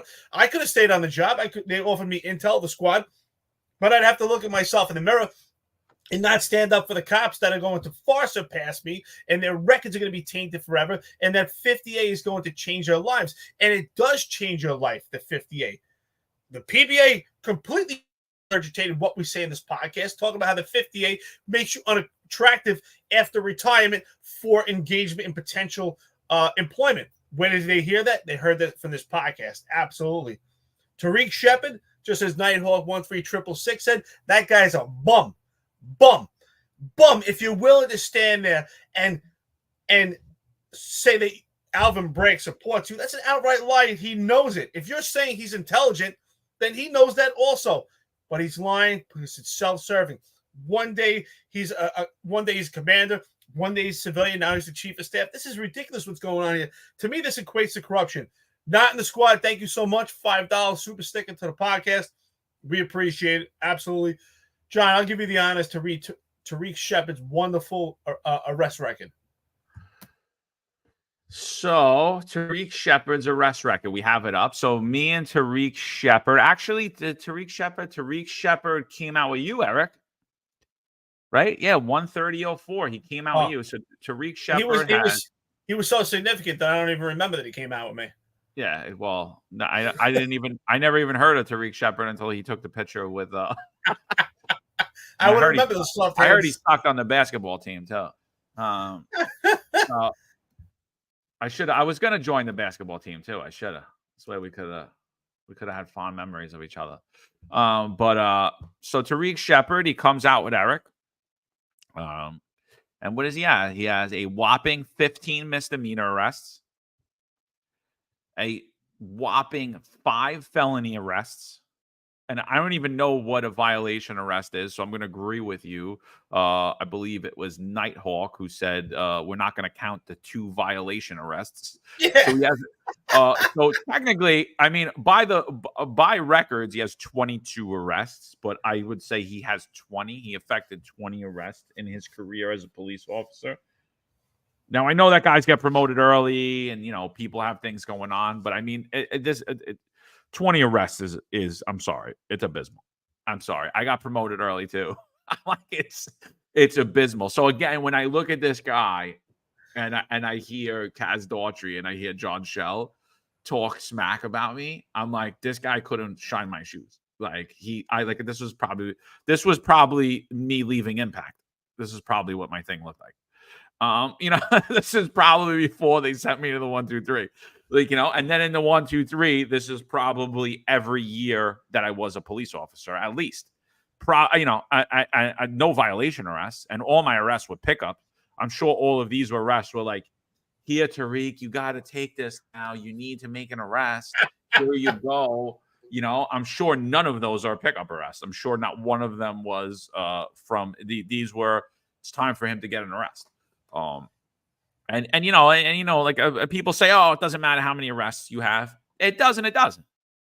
You don't need to be a superstar. You don't need to make hundreds of arrests every year, but you can tell based someone's work ethic. You signed up to be a police officer. You signed up. You said you want to protect and serve. There's crime happening all day, every day on New York City streets. If you signed up during this time to be a police officer and you weren't making arrests, you actively worked to not make arrests. Because like I said, I don't care what command you worked in. There was a time I worked in the slowest command in New York City, the 123 precinct. Only command slower than that was Central Park. And I found it very hard every day to not make an arrest because there's so much crime happening everywhere. You're in New York City. If you don't see it, you either have no idea what's happening around you or you're actively trying not to make arrests, because you could just go on the 911 calls. Even if you're not a proactive cop, you are going to respond to jobs where there is a must arrest situation that happened in front of you, whether it's a domestic violence incident, whether it's someone robbing something or stealing. It's a must arrest situation. If you're in a sector car every day, you're on that street and responding to 911 calls, you are going to encounter must arrest situation. He only encountered 22 of them in his time as a cop. I don't believe it. It's funny, right? We came out together. Would Tariq Shepard give the same response as Bruce Separano? Would he say that if he's asked if he knows me, would he say that maybe he knows me from the gym block? That's it. So if you don't know, so Bruce Separano, actually, we came out together. I think he's an inspector. He might even, I don't know, was he promoted to chief? I don't even know what he is right now. I see him at Comstat all the time. Pictures of Comstat. So short up, Bruce Separano was in the sister company, which, what does that mean? He was in the company right next to me. And I would help him out all the time. But, we'd always speak on the phone if you need any help academically or whatever. Extremely intelligent guy. But if we exchange information. We talked throughout our entire careers. But because of this job trying to suppress our First Amendment speech. He's afraid to admit he actually knows me. I mean, shame on him, honestly. So I'm sure Tariq Shepard would probably do the same thing. But Bruce Separano, sure enough, he and I were texting one day, and it came up on his job phone, on his watch, and someone asked, "Is that Eric Denman?" He wouldn't admit that he was talking to me. I don't understand what the big deal is. I'm not a criminal. I mean, that's not criminal association. I guess maybe having thoughts and being a critical thinker makes you a criminal. Then Cop Watch asked him again, "Do you know Eric?" And he only said he knows me from the gym block, which is ridiculous. Stand up and have some moral principle, brother. I know you. I know you. You're an intelligent guy. Don't let them make you feel that you have to play this game, because one day you're going to be laying there, you're going to be retired from the job, and you're going to ask yourself, how did you allow yourself to do this? Don't be that person. Don't be self-serving. Be who you are. Be a man. Don't be embarrassed of who you're talking to. You're allowed to speak to me. I'm not a criminal, but that's okay. I laugh at it. It's definitely good content for the podcast. But sure enough, speaking of Comstat, here's Kaz Daughtry, and here's Tariq Shepard, Chief of Staff. Now, it's quite interesting. Why are they even there? I've been to ComStat constantly. Constantly was going to ComStat, working in the South Bronx. We were at ComStat. It felt like every 4 to 6 weeks we're at ComStat. And rarely do you see the police commissioner or deputy commissioners from the upper echelon of the police department. You have your dais that's there for ComStat, but these two have to have their hands in everything. Like Cop Watch put, yep, Bruce lied to me. But these they don't understand leadership. You have to actually delegate and trust and allow the job to lead. But these two have to have their hands in everything. John, what do you think about that? Them having to have their hands in everything. Do you think it's self-serving? Do you think it's a good leadership tool? What do you think about them being a ComStat? I don't think, again, I spoke on it earlier. Like, I don't think they have any business sitting there at all. I mean, look at this. Remember what I showed you. Remember, people, what I showed you. I showed you the picture. 4/13/23. Captain Tariq Shepard. What's today's date? Today's date is, what is it? It's October. Wow, retirement's good. I don't even know the date. Today is October 24th. It's a Thursday. I didn't know that. So we only have one more show left this week. So today's Thursday, October 24th. April 13th of 2023, it was Captain Tariq Shepard.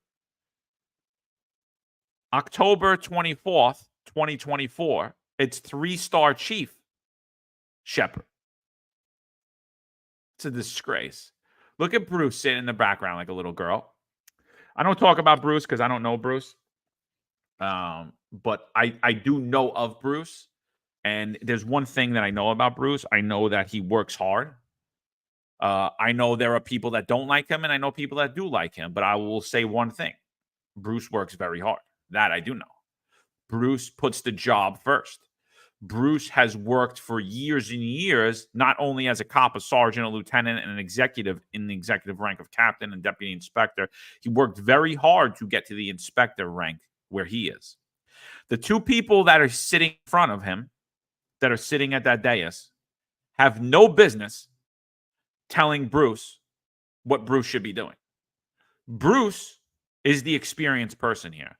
Bruce is the boots on the ground here, not Kaz Daughtry, who has the experience of an explorer, and Tariq Shepard, who probably has about the same experience as a rookie cop in Impact.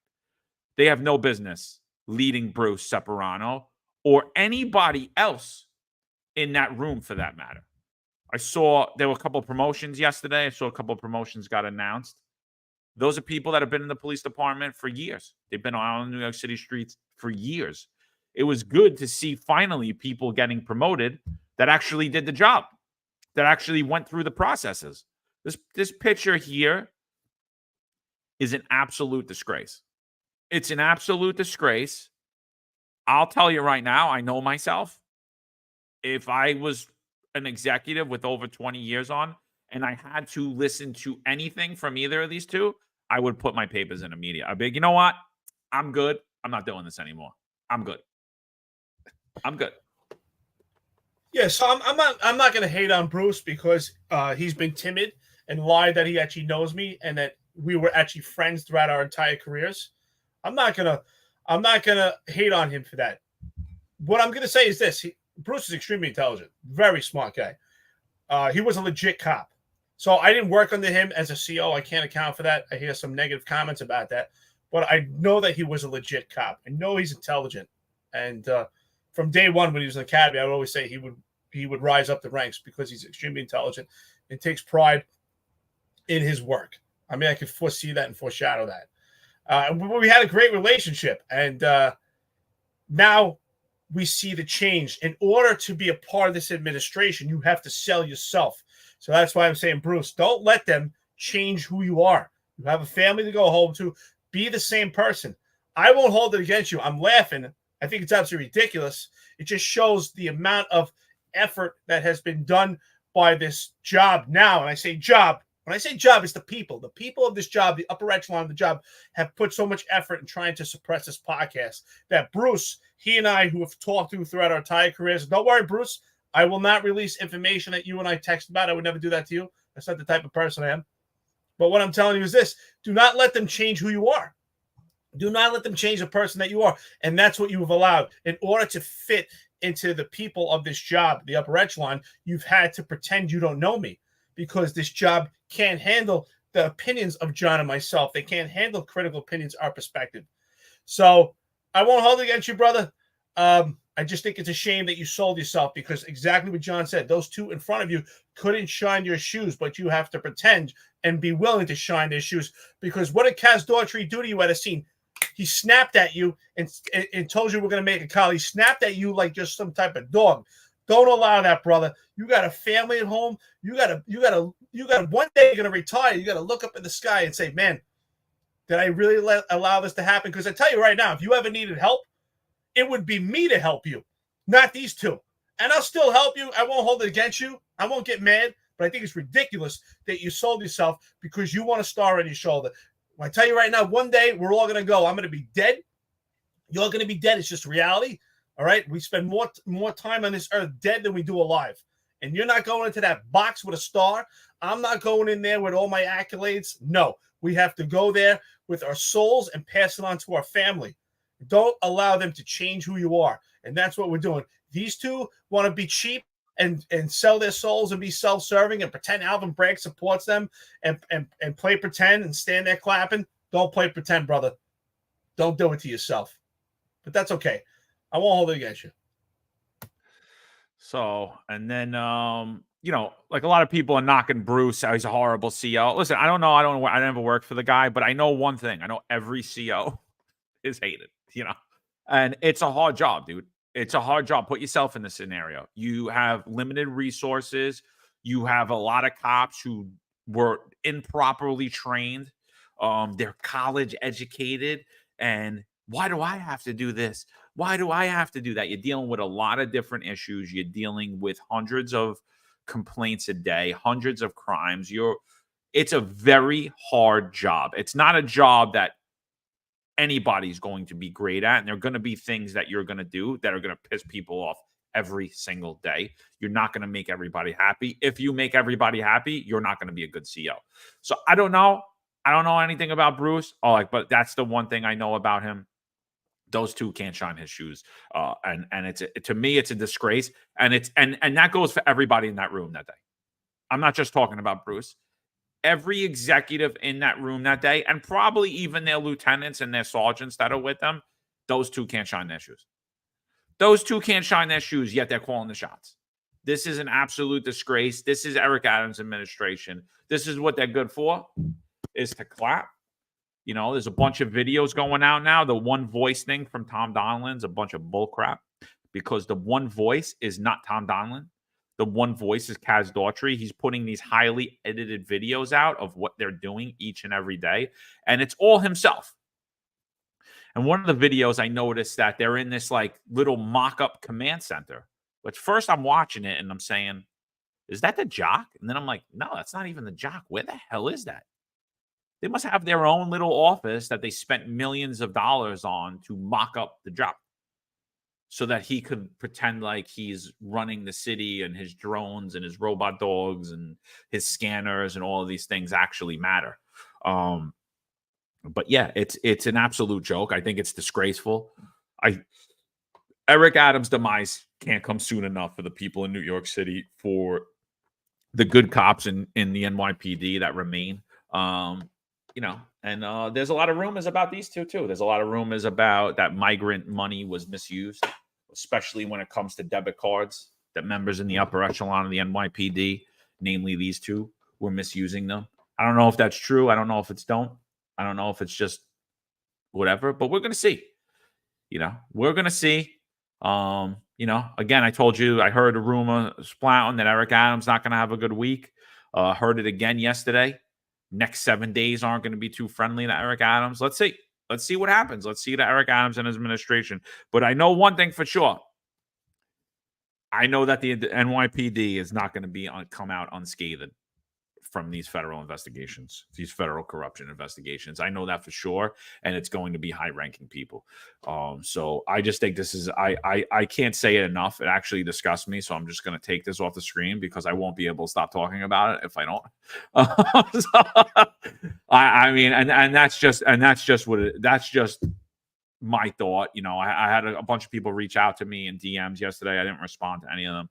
Oh, there's nothing wrong with that. I was like, first of all, I didn't say that it can't be done. I didn't say that it was a misuse of city resources. You could promote anybody you like. The mayor could do whatever he like. He can make anybody a deputy commissioner. He could make Tariq Shepard from a captain to a 3-star. So legally, by the rules, there's nothing wrong with it. But when we talk about the process, when we talk about what's right, what's wrong, it's completely wrong. So I don't know what the hell you're talking. I didn't say that this violated city charter. I didn't say anything. All I said is I put up that photo. I wonder, is that a copyright, Kaz, too? But I put up that photo and didn't get a copyright claim yet. We'll see. I think the other, but make sure you spell your name right, Kaz. Just make sure you spell it right. You spell it wrong. Yeah. We'll help you out there. But it's wrong. Capital D. But that's it. It's wrong, dude. That's it. I don't care. It does it violate rules? No, but it's 100% wrong. It's wrong for the rank and file. It's wrong for everybody sitting in that room. It's wrong. Well, it goes into what I always talk about, John, right? There's man's law and there's moral law, right? So just because you're allowed to do something doesn't make it right. Doesn't make it appropriate for camaraderie and the morale for the job, especially the conditions that are going on right now. You have the morale is in the toilet. You have an administration that is completely, under suspicion. This is not the time to do that. Just because you can doesn't mean you should. So, and this is just an example right here.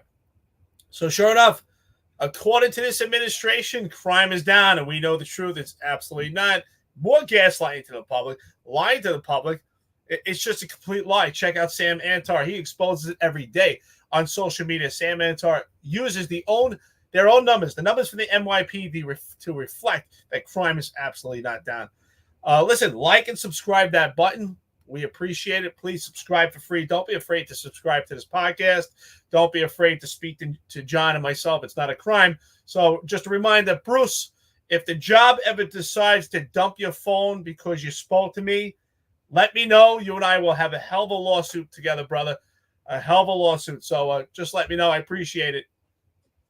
Go ahead, John. Crow Eater says Kaz's office looks like Tom Hanks' apartment in the movie Big. He even got a trampoline in. So this graphic's coming out from Kathy Hochul. So Kathy Hochul's learning from the corrupt and highly incompetent Eric Adams. She's learning big. Crime is down in New York. Shootings down 26%. Homicides down 12%. Total crime down 10%. And she retweets this graphic and she says crime is down in New York. But just like the Eric Adams administration, they don't want to get called out by Sam Antar. They don't want us retweeting it, saying exactly what's happening, what the crime numbers are. So if you see the little asterisks down at the bottom, it says not including New York City. So she removed New York City out of the New York crime stats, and she's touting that crime is down.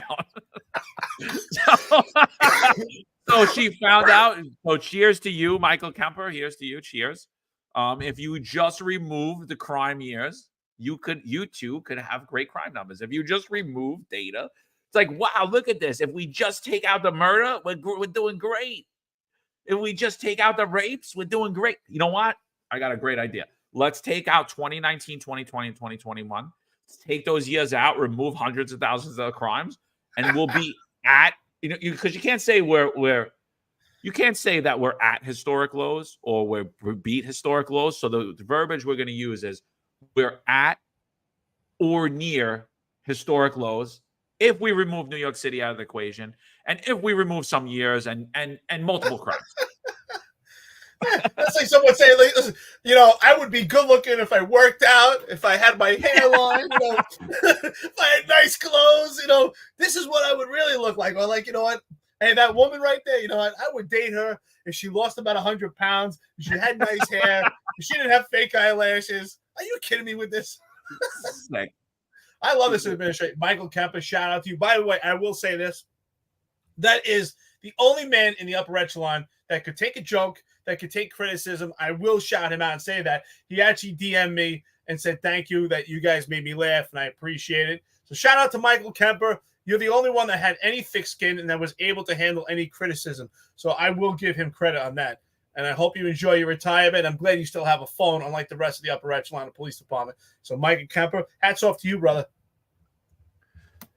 Yeah, so I think we should start to wrap up. We're getting close to the 2-hour mark. I know a lot of people have been complaining, saying that. I wouldn't even say a lot of people, but just a few people have been complaining, saying, oh, I like the content, but, you guys should keep it. The 2 hours too long. You guys got to condense it down. Listen, this is a long-form podcast. The things that we talk about, they take a while to explain. It's not something that's going to go quick. It's just not what we do. It's not who we are. You enjoy the content because of the banter, because it's real. These are real conversations talking about it. And that's what, that's just how it is. So, you could bit and piece out the content. We're not going to make, we could make 7 shows out of one, really.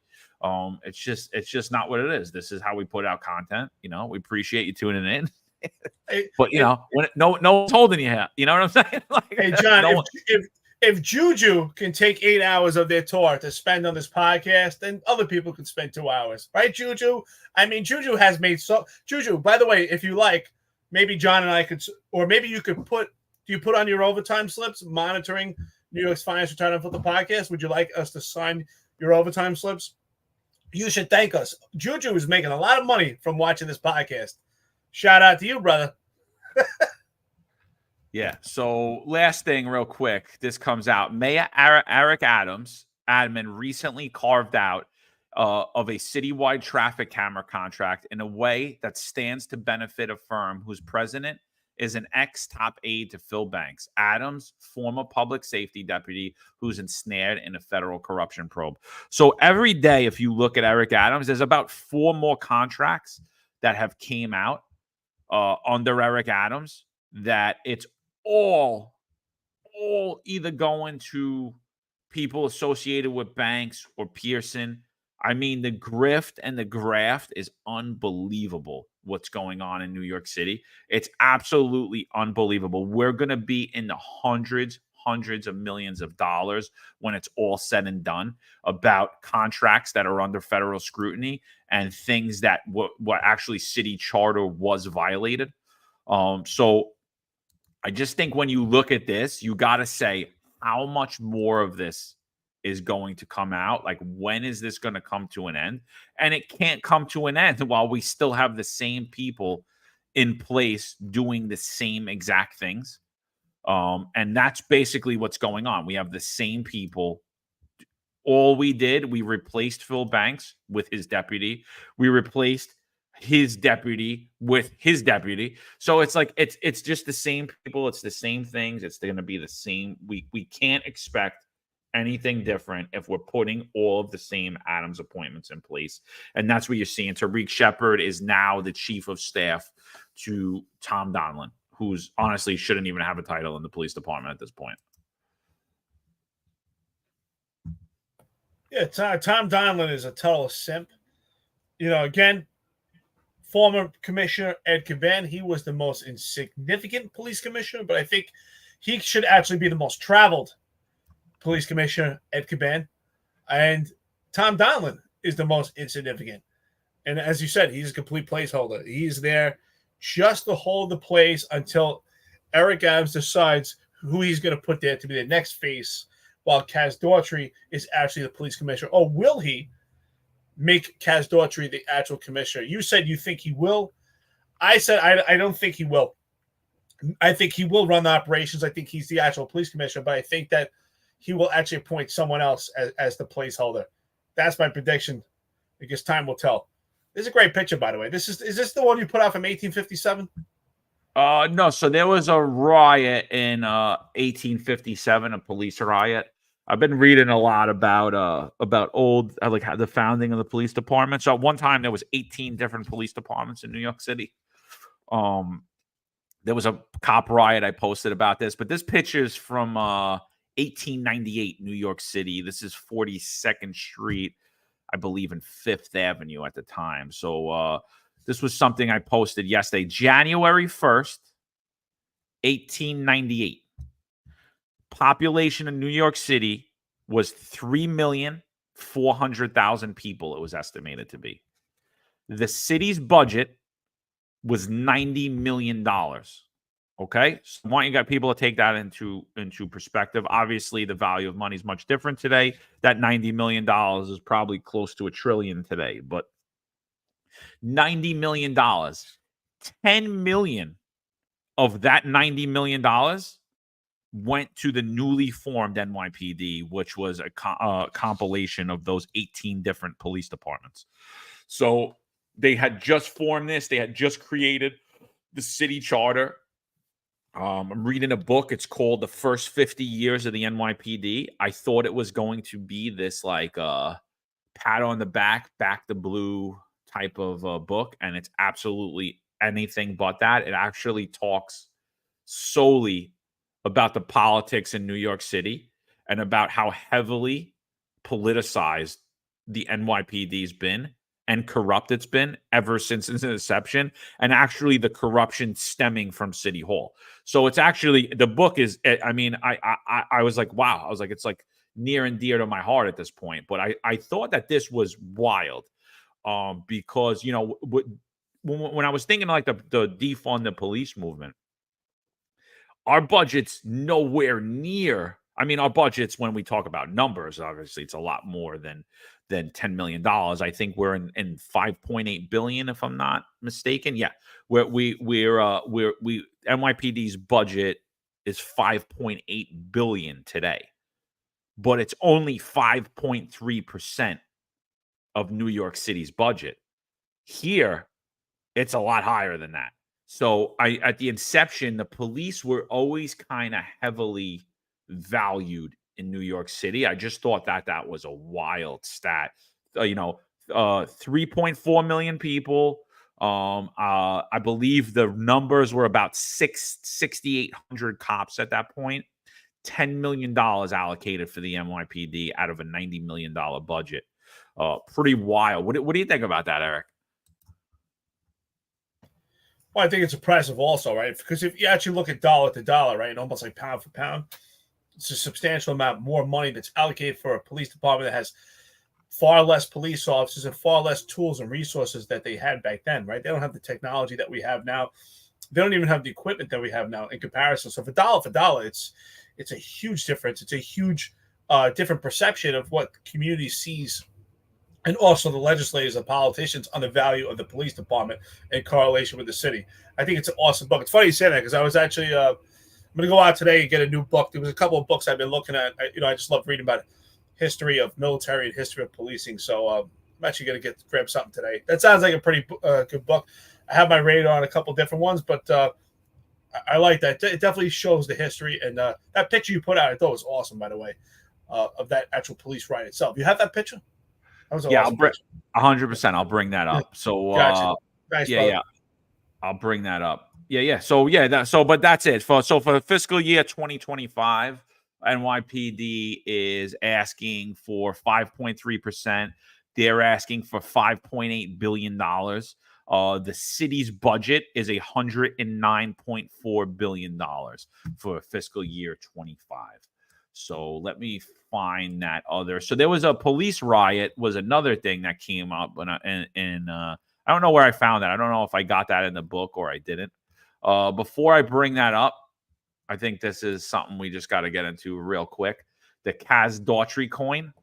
If you guys want, I don't know where to get it. I'm trying to figure out how to get it. I don't know where it is. Eric posted this yesterday. I just want to let you know, by the way, that's not my hand. Yeah, if you see the podium, it's hysterical. All his shields, like how he skipped, it goes from cop to detective to assistant commissioner to deputy commissioner, and then there's and on the other side of it is him and his little makeshift jock, standing there making decisions, leading from the front. So I thought that there should be a picture. There should be a picture of rocket fuel on the coin because that's how these guys are promoted by rocket fuel. Yeah, hysterical. Yeah, hysterical. Can we get a coin? Where the hell is that other thing? Hold on, let me get that up real quick. All right, so here we go. So, police riot of 1857, also known as the Great Police Riot. It was a conflict that occurred in front of New York City Hall between the New York Municipal Police and the Metropolitan Police on June 16, 1857. New York City Mayor Fernando Wood's appointment of Charles Devliner for the Daniel Convener for the position of city street commissioner sparked the ball. Amid rumors that Devlin purchased the office for $50,000 from Wood. The municipal police battled the metropolitan officers in an attempt to arrest Mayor Wood.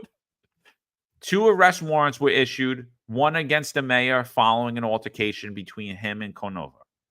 When arriving at City Hall to assume his office, the situation was resolved with the intervention of the New York State militia. Within an hour of his arrest, Mayor Wood was released on bail. He was apparently never brought to trial, as records seem to indicate, and several courts later upheld that the governor had no legal right to interfere in mayoral appointments by city officials.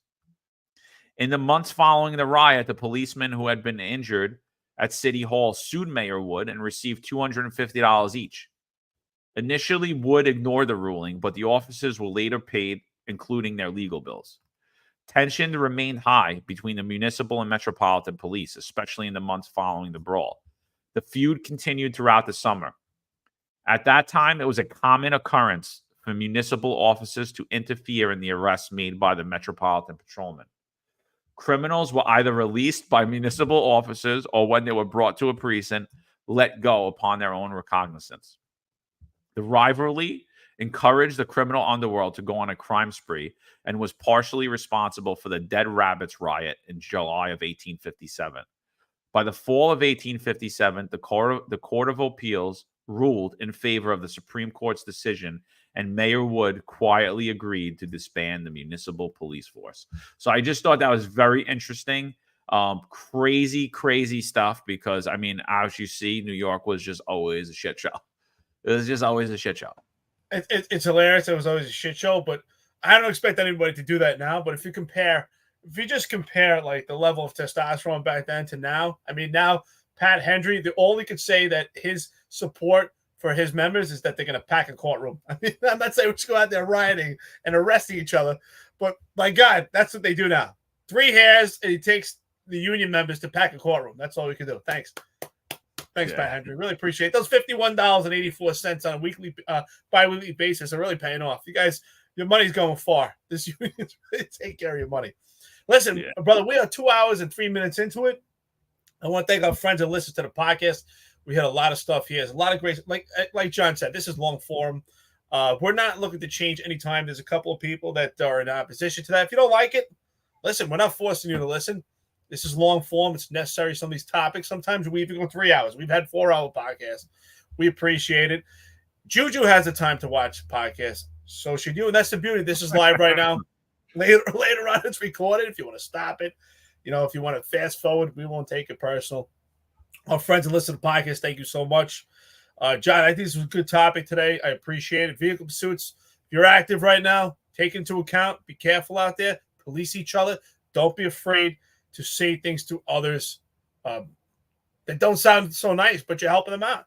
Don't be afraid to speak up. You may be saving them one day. Listen, I was an idiot as a rookie, trying to get to a 32, a lost in progress. For what? You know what? And the female sergeant back then, she ripped me a new one, but you know what? She helped me out a lot. So sometimes it's necessary, So, shout out to you. You know who you are. She's in retirement. God bless. I hope you're enjoying it. All right, that's it. Supervisors be supervisors. See you guys tomorrow, 8:05 live. Find us Unfiltered. We'll be back at you.